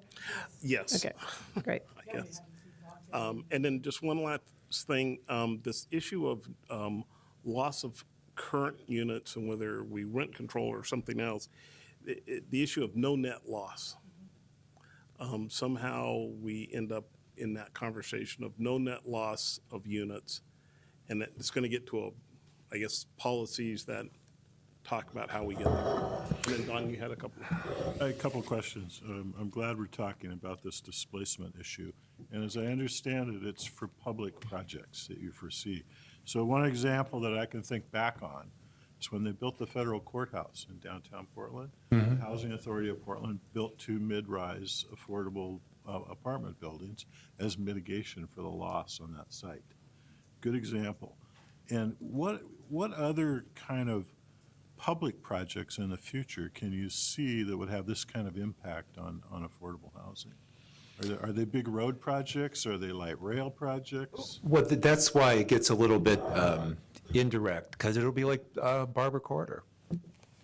Good example. Right. So, because, all of our transit-oriented development sort of strategies are built around the principle that land values will go up at the station. And densities will go up. Right. And actually, stations are good places for housing, greater accessibility. So how do you extract some value to put it back in to deliver an affordable housing strategy?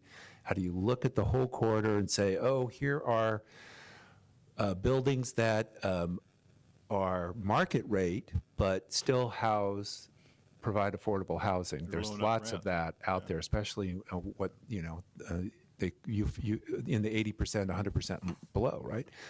How do you get ahead of the game to maybe preserve those before you're building your project? Because for instance, on Barber, there's a long time before it's open.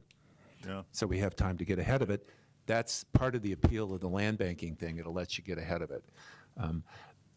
So we need to move on to the next. We need to move on, yeah. Can I ask one real simple question, though, before we move on? What if we impact an area and everybody's rich? It's a wealthy area. Where's the equity for them? Yeah. Well, Maybe for another time. I appreciate the discussion today, and I just want to wrap up with one observation, or just to try to crystallize what I heard. Be bold, and that's actually what we're counting on your assistance doing. And we just have, this idea that we can do it differently in Portland, I think resonates with a lot of people as well, especially if we be bold and get out ahead. The other thing to remember is that the tools we're talking about now, while useful and maybe necessary, are not at all sufficient. And that's what you saw when we did the 15% discussion, see? So we can I don't want to say nickel and dime, but we can get in there and work these individual tools. But what you're setting in the bold move is bigger than that. Real quick, Gary, and then we need to move on. Go ahead. Okay. I hope this is quick. I'm curious about the definition of public action, because it seems to me, you know, there's the very obvious public action, like the example that Don made about the development of the courthouse and the mitigating action. There's also public action like adopting zoning codes or comprehensive plans, which set in motion a number of activities which result in displacement. And so when we talk about public action, what was sort of the mindset with that? You know, we have to really sharpen that for ourselves. You in the near future, you guys are in next year and a half, you're going to be talking about how big a rear yard setback a single-family house should have. Do we do a displacement analysis of that or not? And that's the kind of thing, we're going to have to figure out those rules. Typically, I think bigger, things that affect the marketplace, things where you can actually, you know, we'll learn a lot from the past of looking at past decisions where they've actually resulted in some of this. The Albina plan shows us, you know, the kind of decisions that can set something in motion. But we need to define that for ourselves, because this impact assessment is our tool.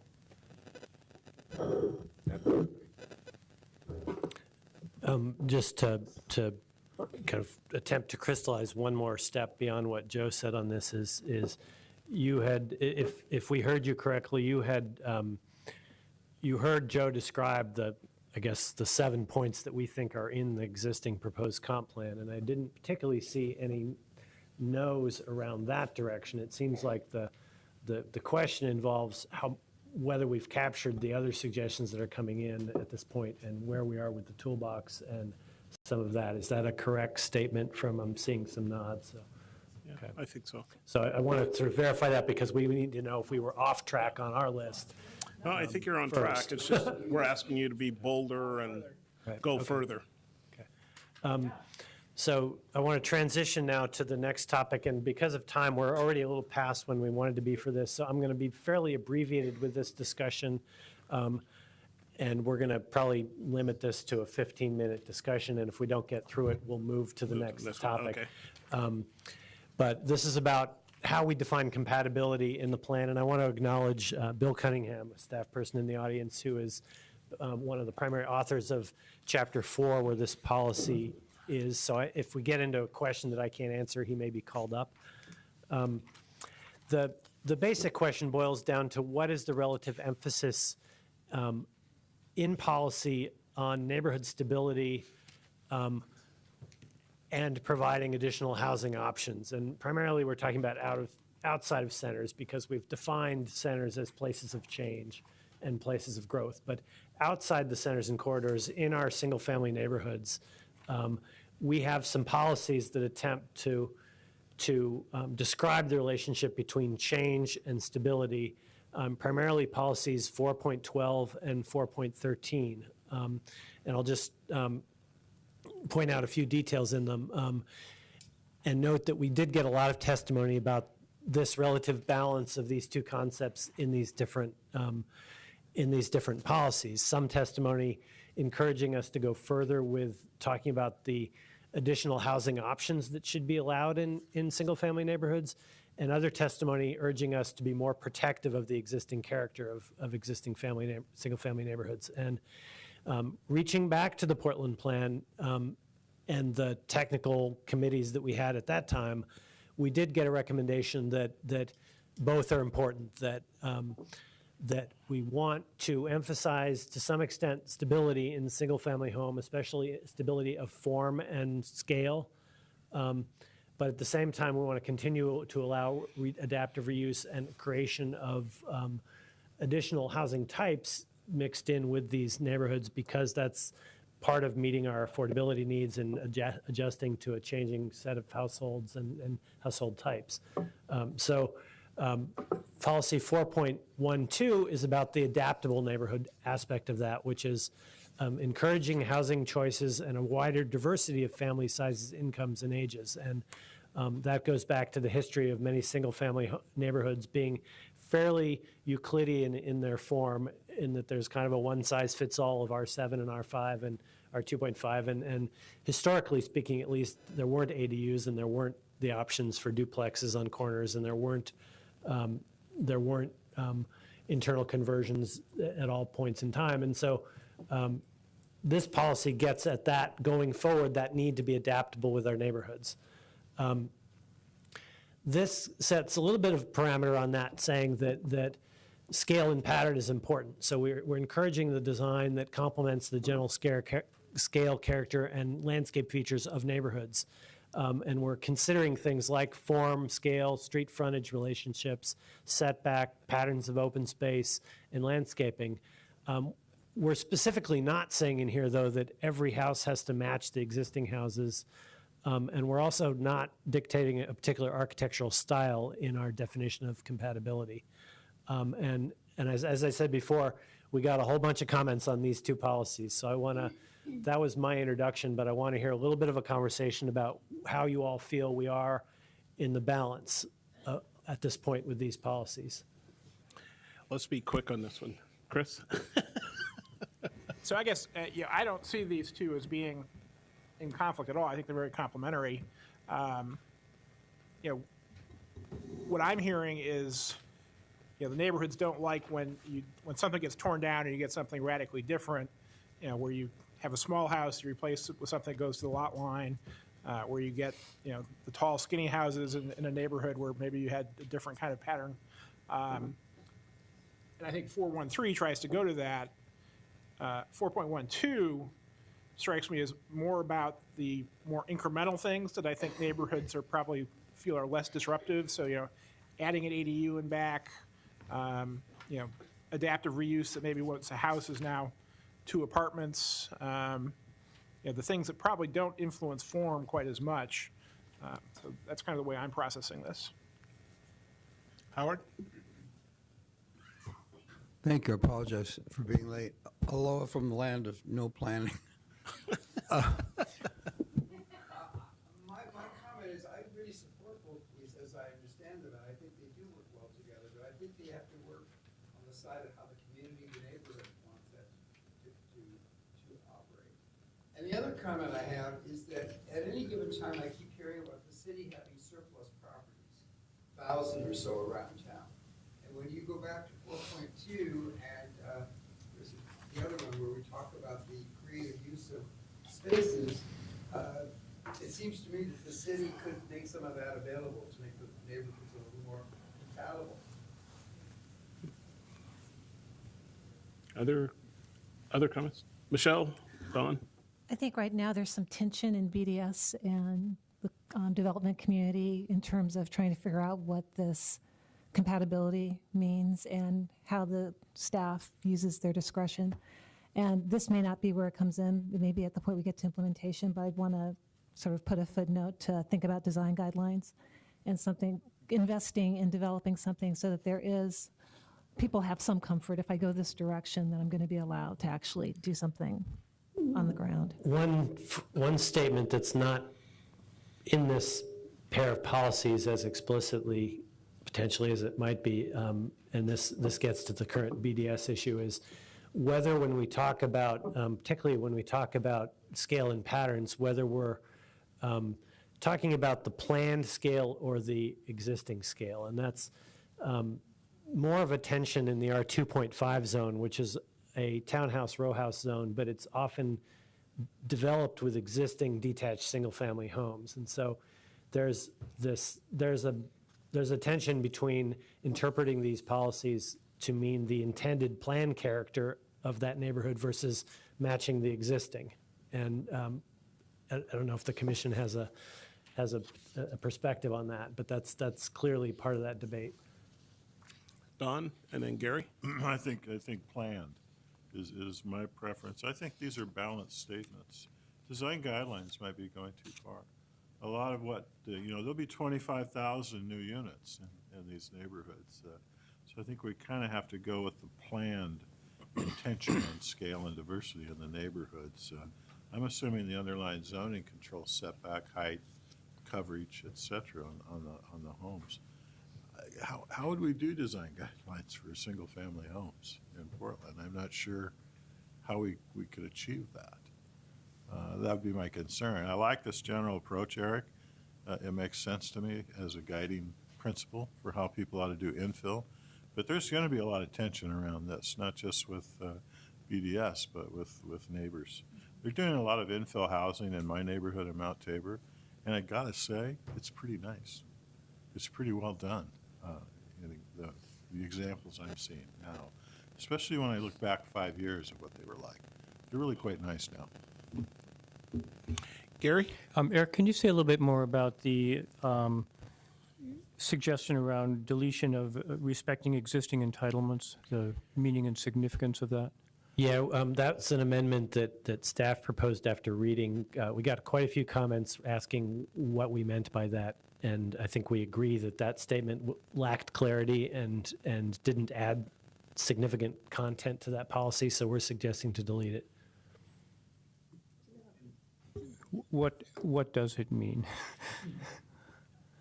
We're not sure, so I think that it makes sense to delete it.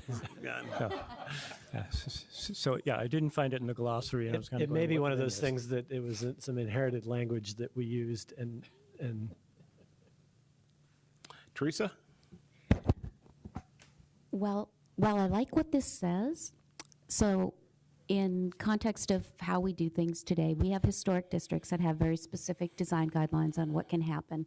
So those are of particular character and are, very specifically stated and meant to stay that way. And then to read this into other areas, it seems like it'd be very hard to create policy that would have any clarity for people to follow or understand. You're correct in that the historic districts and that set of policies and regulations is one implementing tool that relates to this. The other is just, as I think Don alluded to, the zoning code has setbacks and heights and open area and building coverages and standards that are intended to set that pattern. And so when we talk about how this really hits the ground, it is in those codes. I'm supportive of this. My concern is kind of the quality of the idea of adaptable as you go into different neighborhoods. So Don's neighborhood may get high quality units, but maybe a lower income neighborhood may not. Adaptable may mean for them a lower quality unit, and I want to make sure that we preserve the quality. I want it to be adaptable for that for the city, but I don't want to have low-income people only get the low-income or the low-quality unit kind of construction and materials that we get. And so we don't cut away at quality just because they're supposedly low-income individuals, and that we provide that variety. And I know that's a difficult task, and that maybe gets to design guidelines, but how do we, I don't know how we do that. So part of my impression about these two policies is it's a large focus is on private ownership. So people that are redeveloping or redoing their own homes. So bringing in, in terms of establishing the quality of a home from neighborhood to neighborhood, specifically on, say, you're doing more sustainable materials, that seems somewhat of an infringement on the homeowner, like what they're building. If you're getting down to that level, I don't know if it's private homeowners redeveloping their own home. They're going to decide which materials they use as long as it meets existing code. And I don't want to say because someone that has less money to redevelop their own home can't develop because it's not as nice. Right, that's inherently sometimes the trade-off when we, or you'll hear testimony about this when we talk about design guidelines or design standards, that often the concern is what's the impact on affordability. And so there's there's a tension between what Andre said of wanting to make sure that adaptable and flexibility doesn't just mean low quality. Okay. But at the same time, any kind of design-based regulations need to be somewhat clear enough so that they don't impose cost burdens that drive up the cost. There's a tension there. Okay, thanks. So, Andre, so to that, I guess I would look for, if you're going to have this language in here, to at some point making sure you define scale, what you mean, and you kind of brought that up. Like, do you mean at the plan level, or do you mean that in comparison to the existing built environment, so that when it's being implemented, people understand what that scale is referencing? And again, I would support plan scale. I guess I would, what's in the code versus necessarily built environment, today's built environment. In other words, let it evolve. But that's just my own personal opinion. Then the other one is defining quality. And another good example of that is there was a period in time when, for example, vinyl windows were considered low quality. Well, come to find out, they were so much more energy efficient than a lot of the other alternatives. So there, perhaps in somebody's aesthetic view, it was a low quality window, but it's actually a high quality performer. And so defining, if you're going to use terms like quality, what that is, so that when we go to implement it, we understand that. Other comments? Do you have enough direction there, Eric? I heard a couple people say planned scale was, so. Yes. Hold on. I think the 412 is the right direction. I would like to point out that I know somebody testified regarding lost trees, and I just want to comment that somebody purchased an old house to protect that existing house as a single-family dwelling, and we still lost all the trees around that particular structure, which has a huge negative impact on our neighborhood. So it isn't just going from one house type to another. I think we have a much broader issue in the city right now regarding loss of canopy. Did you hear that? Yeah, I think so. And I guess a question back to Mike is, especially in policy 4.13, do you feel that our inclusion of the natural features is sufficient language to kind of cover that issue, or are you looking for additional? Well, I'm not suggesting a change in that policy. I'm just saying that there is a broader issue with regard to loss of trees through whatever, maybe demolition, changing from one house type to another. It's just something beyond this particular policy that we're going to have to wrestle with. Okay. And I guess I would just add, it's a definition of what you mean by that. At some point, whether it's in the comp plan or someplace when you're implementing it, is defining what those natural features or that landscaping is that you're comparing it to. Yeah, and again, ultimately, this boils down to what do our tree codes and our development codes say. So, the comp plan is not going to resolve that question necessarily, but it's something that we'll be looking for again as you review those tools at the sort of next phase of this work. Yep. Great. Thank you. Okay, we're going to transition now. I believe Deborah Stein is going to replace me at the chair here, and I'll close out of this PowerPoint before I go.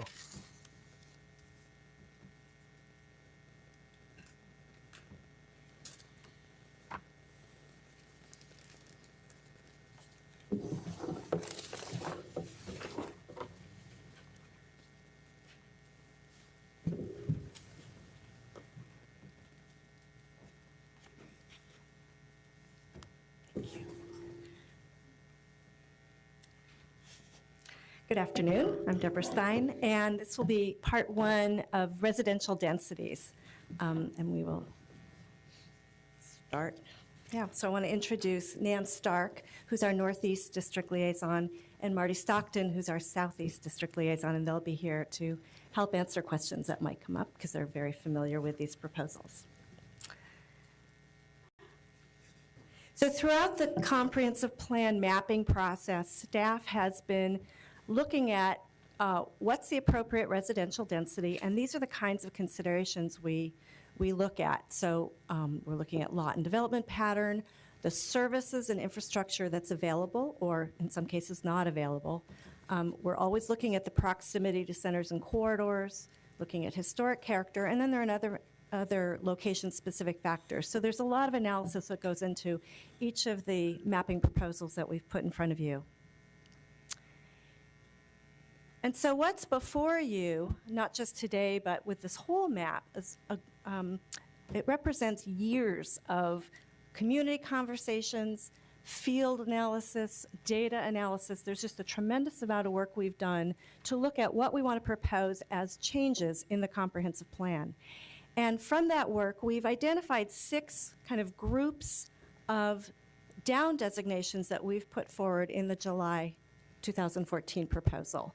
And we've grouped them by situation, by physical characteristics, a number of factors. And these are the 6 groups that we've presented in the staff report that you have from February 25th. The staff report goes into a lot of detail about all these. Actually, it summarizes a lot of detail that's behind all of that. We've summarized each of these 6 groups. But today, for the sake of managing our time, we're going to look at 3 of these groups. So it's lack of connectivity, school district and capacity in public services. We're going to look at historic character in a conservation district, which is Elliott neighborhood. And then thirdly, we're going to look at a particular situation in Westmoreland where a light rail station had been anticipated and hasn't been built. So those are the 3 things we'll cover today. Before we start going into any of these, I do want to note again for you to remind you that testimony is still coming in. And we may see some additional testimony that may inform some of the staff proposals for any amendments, because we've been looking at testimony, and in some cases we've been getting amendment requests or that we've been continuing to analyze. And in addition, just before this session started this afternoon, we did get a memo from Bureau of Transportation. They've been looking at the implications of any proposed down designations where there may have been an LID, a local improvement district, proposed or anticipated, to determine whether there may be some impact if something is already being analyzed for the formation of an LID and they were counting on a certain amount of density based on today's designation. We want to be able to analyze how does the proposal to down designate affect the feasibility of that local improvement district. So there's a little bit more analysis we'll be doing based on the information we received today. And if there are any changes to our proposal that we'll be describing today, we'll follow up with you at a future session. So this is what the same questions we've been basically asking you at each work session where there's some decisions for you to make. I will run through each of those 3 groups of down designations. At the end of each, I'll pause for your questions, but then maybe at the end we could conclude and get your nod. Do you support the general proposal that staff's put in front of you? Are there any modifications you'd recommend, or are any of these items that you want more information about and we would follow up at a future work session? So we'll conclude with these 3 questions. Okay, so we're going to start with this group of proposed down designations. And I wanted to start with this one in particular because it's a continuation of the discussion we had with you at your last session about the David Douglas School District. The topic here is where we have locations that have an acute lack of connectivity, public service deficiency, and/or school district capacity. And this group of down designations are primarily proposed in the Powellhurst-Gilbert neighborhood and a couple neighborhoods right around the edge here. These are areas we've been hearing about from Powellhurst-Gilbert neighborhood representatives and East Portland Action Plan advocates for many years. These are locations where in the Outer Southeast Community Plan back in 1996, we proposed, where we adopted a number of new land use designations and new zoning that increased density quite a bit. And the assumption was along some of these corridors, we would see higher density and the services and amenities would follow. And what we've seen instead was there was a lot of development along these corridors, but the services and amenities didn't follow. And we still have an acute deficiency in some of the connectivity and infrastructure and amenities. We certainly have heard, and you heard at our last session, that David Douglas School District has also been particularly impacted by this growth. The school district is over capacity, and currently they don't have a path forward to remedy that over-enrollment. So this is an area, and the area north of this neighborhood as well, within the school district, where the school district has asked us to address housing capacity. There's also an area that is part of this group of proposals that is not shown on this map, and it's in Woodstock and Reed, where there's a small pocket that has some of the same characteristics. So we've included it in this proposal for down designation. And so this map shows some areas where we're proposing to go from current R1 to R2.5, other areas where we're proposing to go from R2 to R5. And in Woodstock, it's the same. It's R2 to R5, right? Okay. These pictures, I think, tell the story pretty well of some areas within Powellhurst-Gilbert where we have unimproved streets, significant mobility challenges for folks. When the area was originally developed, when it was part of the county, it was low density, relatively rural, and the lack of connectivity wasn't really an issue at that point. But with the higher density designations that have applied since then, apartments have been built on streets that were formerly very low density. And so you've suddenly seen an increase in the number of residents living on a street, but without any new connections for vehicles, for pedestrians, for bicycles. So that lack of connectivity has really been an issue for the increased development that's occurred in the kids who aren't able to walk to school, people who can't, even when you're close to a light rail station, as the crow flies, you may not be able to actually walk there. So there really have been some issues that have resulted from that lack of connectivity. Yeah. Deborah, with these property owners that will be downzoned, are there those who would resist being downzoned? We have gotten some testimony from some who have resisted. We've gotten some support from others. So it's been a mix. Our rationale is lack of infrastructure. Correct. Correct. So in this area, within the David Douglas School District, we have a two-pronged approach. And we did mention this at the last session, but I want to repeat it. The first prong is some locations that I just showed you on the map where we're actually proposing to change the comprehensive plan designation to decrease some of the housing potential. And these are, again, where we've found this combination, no one factor, but the combination of factors that prompted us to change the designation. So it's the lack of infrastructure, lack of connectivity, and the school capacity. Where we are making this proposal, we're signaling that within the plan period through 2035, we don't see that these issues would be remedied. So lowering the designation, we believe, is the right approach. The second, number two there, is slightly different, and that is within the larger David Douglas School District, and this includes areas outside of Powellhurst-Gilbert, where we're proposing to keep the comprehensive plan designation as it is today, but instead lower the zoning. And that's a way to signal we think that once we're able to remedy the school capacity issue, then we think that the higher designation is appropriate. It's really just that single issue, the school capacity, that is keeping it from being appropriate for the higher zoning at this point.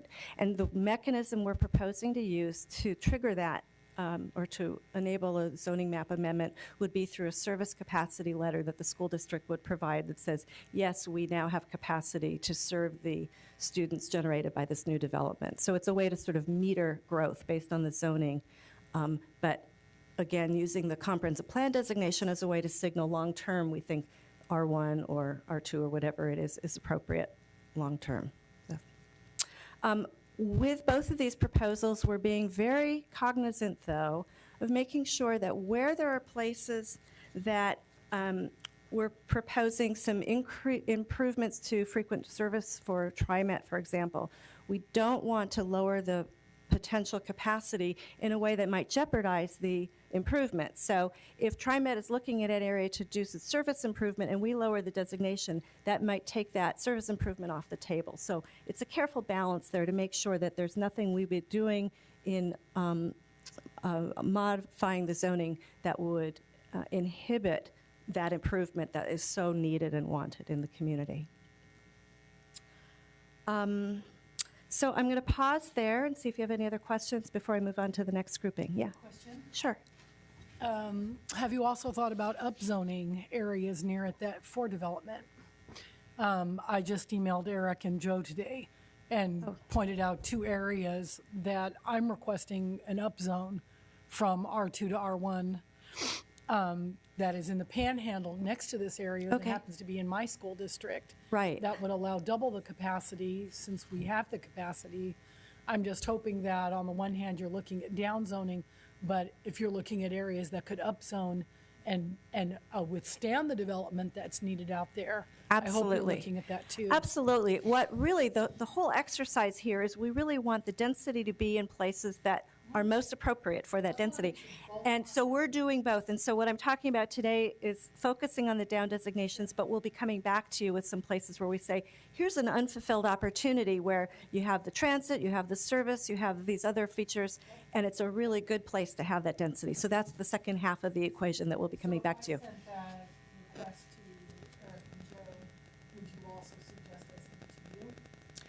I will see it if you send it to them, but you're welcome to send it to me as well. Absolutely, yes. Does the approach have the potential for institutionalizing the lack of services and amenities that are already exist in these areas? That's a really good question. We want to make sure it doesn't. We don't want any of these proposals to say, we're stepping away from this. This is no longer a place we want to bring services to. So I think that it's a very careful balance, but I think we want to make sure that where there's some unfulfilled or some service gaps, we want to fill those, but we want to do it in a way that catches up with the development that's already there. And so by reducing some of the potential for further development, we'll allow the services to catch up, but we want to make sure that we're not stepping away and saying, well, if we take the density away, we're not going to provide any services here as well, or infrastructure improvements. I had exactly the same question about that, is how do you make sure that the area does get an opportunity to improve if the densities get changed? Yeah. In some cases, there may be some street or sidewalk improvements that are done where we've always been looking at different standards, if there are ways to still provide the connectivity, but maybe not at the same improvement level with sidewalks on both sides of the street. That's been an issue in the Southwest Hills, for example, where you'll be seeing some other down designation proposals at the next session, and there may be different street or sidewalk standards there. There's also, we note this in the staff report, but with some of the lower designations, there's then an assumption that any development would occur through land divisions rather than multifamily development. And through the land division process, there's an opportunity to have the street improvements be part of the development proposal. So it's a way to shift some of the expectation of how those improvements get made. And if they're triggered through the land division process, that may be a more effective way. So I'm going to ask Mike to go next. Mike? Thank you. Yeah, I had the same reaction that Gary had with regarding kind of institutionalizing inequities. I like the approach. I like the targeted approach to this rather than just a broad brush approach across all of East Portland. On the other side of the coin is my recollection is at our last conversation about any downzoning is that in the future, obviously, we can take a look at what has evolved in East Portland, and at that point, if it's appropriate, do some upzoning, right? Is that correct? That we would come back and look at some upzoning? Yes. And we also always have the opportunity to do some refinement plans, to go back into an area and over time and say, are there any circumstances or situations that prompt us to relook at an area? Did you hear that, Mike? Yes, thank you. Catherine? Well, I was, to that point, I'm more in favor of option 2 there than I am of option 1 as a way to kind of say, this is still something we want to see happen. We just realize these other things need to come along as well. And perhaps, and I guess this is a question back to you, when you say service adequacy, is that service adequacy just in regards to school district, or is part of the conversation that you also try to push getting the other services brought to the area? I think we should look at all the services. And I want to note on this map, we started with looking at a proposal that was much broader than what you see here. And we've been incrementally scaling it down so that we're really zeroing in on some places where we think these are places we want to take some of the pressure off long term. But I think that if you compare this with our original proposal, you'll see we're going more to option 2 and less to option 1 because we're continually looking at this question of services and that we don't want to provide an excuse not to provide those services. Yep. So I think it really represents a kind of incremental fine-tuning in consultation with property owners and community members and relooking at the issues with services. So I think this continues to be iterative. And what you may see in the proposal that is the recommended draft, you might see even further tweaks to this. Again, with the LID question in mind, I think that's another prompt for us to look again, because if there's a local improvement district already under conversation and already being assessed and looked at, that may be a good reason to revisit the proposal, because that could make the difference between having a street that's been unimproved all these years improved or leaving it unimproved. And if we lose that ability to use that particular mechanism, that may be unsatisfactory to the neighborhood. So that's new information we'll definitely take into account in our revisiting, not just here, but in other locations too. Michelle? I think in one of these work sessions, we talked about having a policy of going back periodically and looking at how our zone changes are working on the ground. And I'd want to make sure we maintain that, because I know the zoning process can be expensive. And unless this has a fast-track, cheaper version of a zone amendment, we don't want to increase the cost of getting more housing by making them go through that process. So I'd like to have that loop back. And then in just sort of a general, you talked about doing this balance with, for example, TriMet service and making sure that you're not creating a situation where you're not getting improvements you want. In sort of a broader sense, I know we have the capacity problem in David Douglas, and I wonder about other places if there's any risk of, if we downzone, given demographic trends in certain neighborhoods, and if they tend to be populated by groups that don't have larger families, just the ability to make sure that we're still maintaining the population for schools in our established neighborhoods, since we do have this policy of wanting schools to be centers of communities. And we don't want to support schools not having enough kids in the future. So. Okay. Any last questions? Okay, ready to move on to the next group. Okay, so this next group of proposed down designations are specifically in the Elliott neighborhood, and within the Elliott neighborhood specifically in the Conservation District. This is a proposal that was carried by the Neighborhood Association to us, and we've endorsed, with some amendments, we've endorsed this proposal.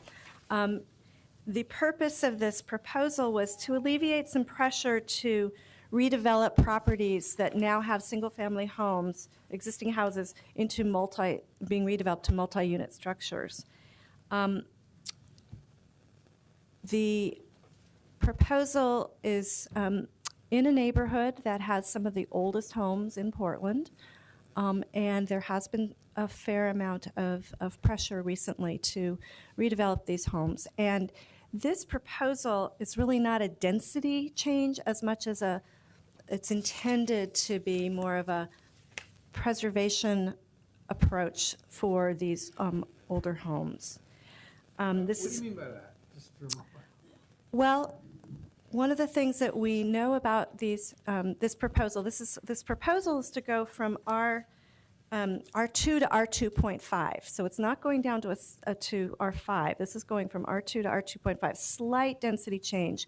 But in R2.5, what you're able to do is have duplexes and triplexes. And in this location in particular, because there's what's called the A overlay, which is an alternative density overlay, it allows you to kind of boost the density a little bit, so you are able to have a triplex on a 5,000 square foot lot. So there's still the opportunity here, because it's an inner ring neighborhood, it's very close in, very accessible to transit and so forth. There's an opportunity to have these homes being converted to multiplexes, and that can be done with the 2.5 zoning. So that was the intention of this, rather than to promote redevelopment to R2, which would be more of an apartment as opposed to a plex. Does that Well, make sense? is it a danger those multiplexes won't necessarily match the character of the neighborhood? Yes, there's nothing mean, about this you showed proposal some that lovely says you houses there, but- cannot. What? There's nothing in the proposal that says you cannot tear down a home. So it's not an airtight, proposal that says this will prevent any demolition. It's intended to be more of an incentive to repurpose the houses that are there because you're allowed to convert them to plexes. It allows you to get more value out of the home that exists, because now you can convert it into a duplex. But you could also build a very square, unattractive piece that would You could. necessarily not match the neighborhood at all. Yeah. Yeah. You can And that's already, you can already do that. It is in a conservation district, so there are, and it does have a D overlay, a design overlay. So any redevelopment does have to go through a design review with a historic, two-track system, sorry. Meeting either the design guidelines or the community design As long standards. as it meets her idea rather than my idea, it sounds fine. And actually, one of the things that we put forward in the staff report along with this, to get at your point, Howard, is that because this doesn't guarantee that nothing would be redeveloped, we added a proposal that we're hoping might be advanced through some future legislative project, and that would be to amend the A overlay to provide more of an incentive to retain an existing structure, and that would be, today, a triplex is allowed if approved through a design review, but the A overlay could be changed to allow that extra density that the A overlay allows only if you retain the existing structure. So if we built in that into the A overlay, it would be even more of an incentive to keep the existing structure. We think that might be a good idea to do in the future. Chris? Oh, good. Maggie? Because I'm not in construction, I'm wondering, or development, would it be cheaper to use the existing house and convert that to a duplex than leveling and rebuilding a new? It depends on the quality of the house, right? Yeah, some of these are, 100-year-old, 100-plus-year-old houses, but I think that in some cases, yes. Quick question. MLK is, at least in the streetcar plan, one of the corridors that's looked at. So the down zone, part of the streetcar methodology today is now it's value capture through the redevelopment, and that's how they pay for it. Mhm. So this is a great Title VI question, but does this basically take MLK off? Because this is near Northeast. Does this take streetcar, make it less potential because of the down zoning? There's less potential up in terms of revenue? I think that the intensity along the corridor itself is where we want to see the development happen, and that wouldn't be altered by this proposal. And we also have looked at a couple of amendments that are prompted by some requests by property owners along Fremont and along, forget the other location, that we wouldn't be proposing the downzoning. So we can take a look at the number. It sounds like that would be a concern of yours. We don't anticipate this is lowering the density all that much. It's approximately 100 units, I believe, in the total area. So I think that the number of fewer units that would be fulfilled through this proposal is probably not enough to make that difference, but we can check on that. Okay. That's a big chunk of land. So Other any, comments? Go ahead. you ready to move on to the third group? Yeah, I think so. Okay. So this is a location in the northern portion of Westmoreland. And this is a location where back in the 1997 SMILE neighborhood plan, 1998 SMILE neighborhood plan, there had been anticipated a light rail station. You can see the gray X is where there had been a light rail station plan for the Orange Line at Harold Street. And as a result of that plan, the neighborhood plan looked at intensifying some of the density around that light rail station to take advantage of the proximity to light rail. And so there was some RH proposed in this location. We have taken a look at this area and said, well, now that the orange line is built, that there, for a variety of reasons, the station was not located here, ridership numbers and a number of other considerations. So it's not built currently, and TriMet confirms that there's no current plan to revisit that in the time period that we're looking at. It's not completely off the table, but it's probably off the table for this plan period. So with that in mind, we worked with the community to revisit the zoning pattern that we had applied in the SMILE plan and thought of reducing some of that density to be more appropriate to the location without a light rail station in that location. So this map just shows a number of places where we're either proposing a change from the RH down to R2.5, some other areas where it's RH down to R1, and still other areas R1 to R5. And this was a proposal that was greatly informed by public input. Marty had a few meetings with the neighborhood to talk about proposals here, did a neighborhood walk, and so what you see here is the product of a lot of community conversations. And it's since been slightly tweaked because of some amendment requests that we've worked with those property owners and have looked at making some further amendments to this. Michelle? So how far is the RH site from an existing station now, or one that's actually getting built? The one that is built up at 17th and Holgate. Yeah, it's off the map. I'm trying. How much? It's about a half a mile, I think. Is that far? I might have it. Not quite that far. I'm just, so the studies for light rail say people will normally walk, what, a quarter mile to a half mile? So it's just the existing station is outside of it, or, okay. Yeah, it is outside of that. Oh, you got it. Yeah. I think always the spacing was just a little bit too close when they look at how fast they want the train to go and how it wants to circulate through the neighborhood. It always had kind of a spacing issue. In this area, here's just a picture on the left. It's sort of a mix of some small and medium-sized bungalows, and you can see in the middle of that photo there is an apartment building. So it's a little bit of a mix of development. Since the SMILE plan was adopted in 1998, there has been a little bit of development at the RH density, and the picture on the right does show one project that immediately took advantage of that RH density. A couple others, I think, also. But for the most part, I think the picture on the left is more of a typical photo of this particular neighborhood. I just, Quite a bit of traffic noise here. That's my recollection. Yeah. Kind of a tough place to live. traffic noise, and we've also done some analysis on just air quality on McLaughlin Right. as well. Yep. One thing I just wanted to add too that's included in the staff report is that this area has a pretty high concentration of homes that were built in kind of the late 1800s and early 1900s. And so while this area is not a historic district or a conservation district, it could be. Other comments?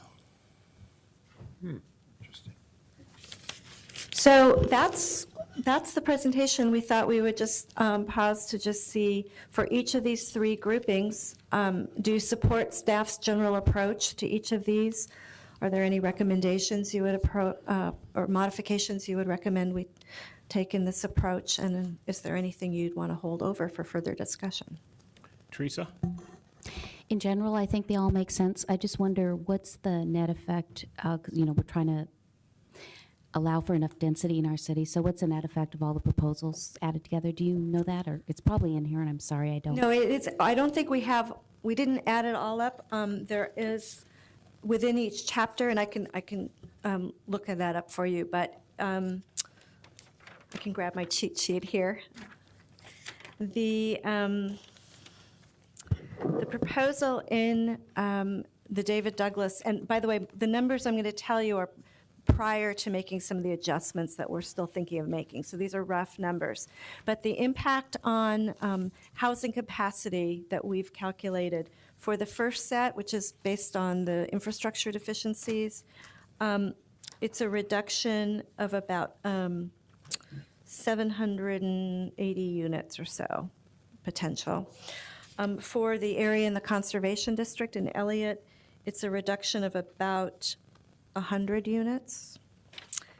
And then in the Harold Street area, it's a reduction of about 435 units. So all these numbers still need to be fine-tuned.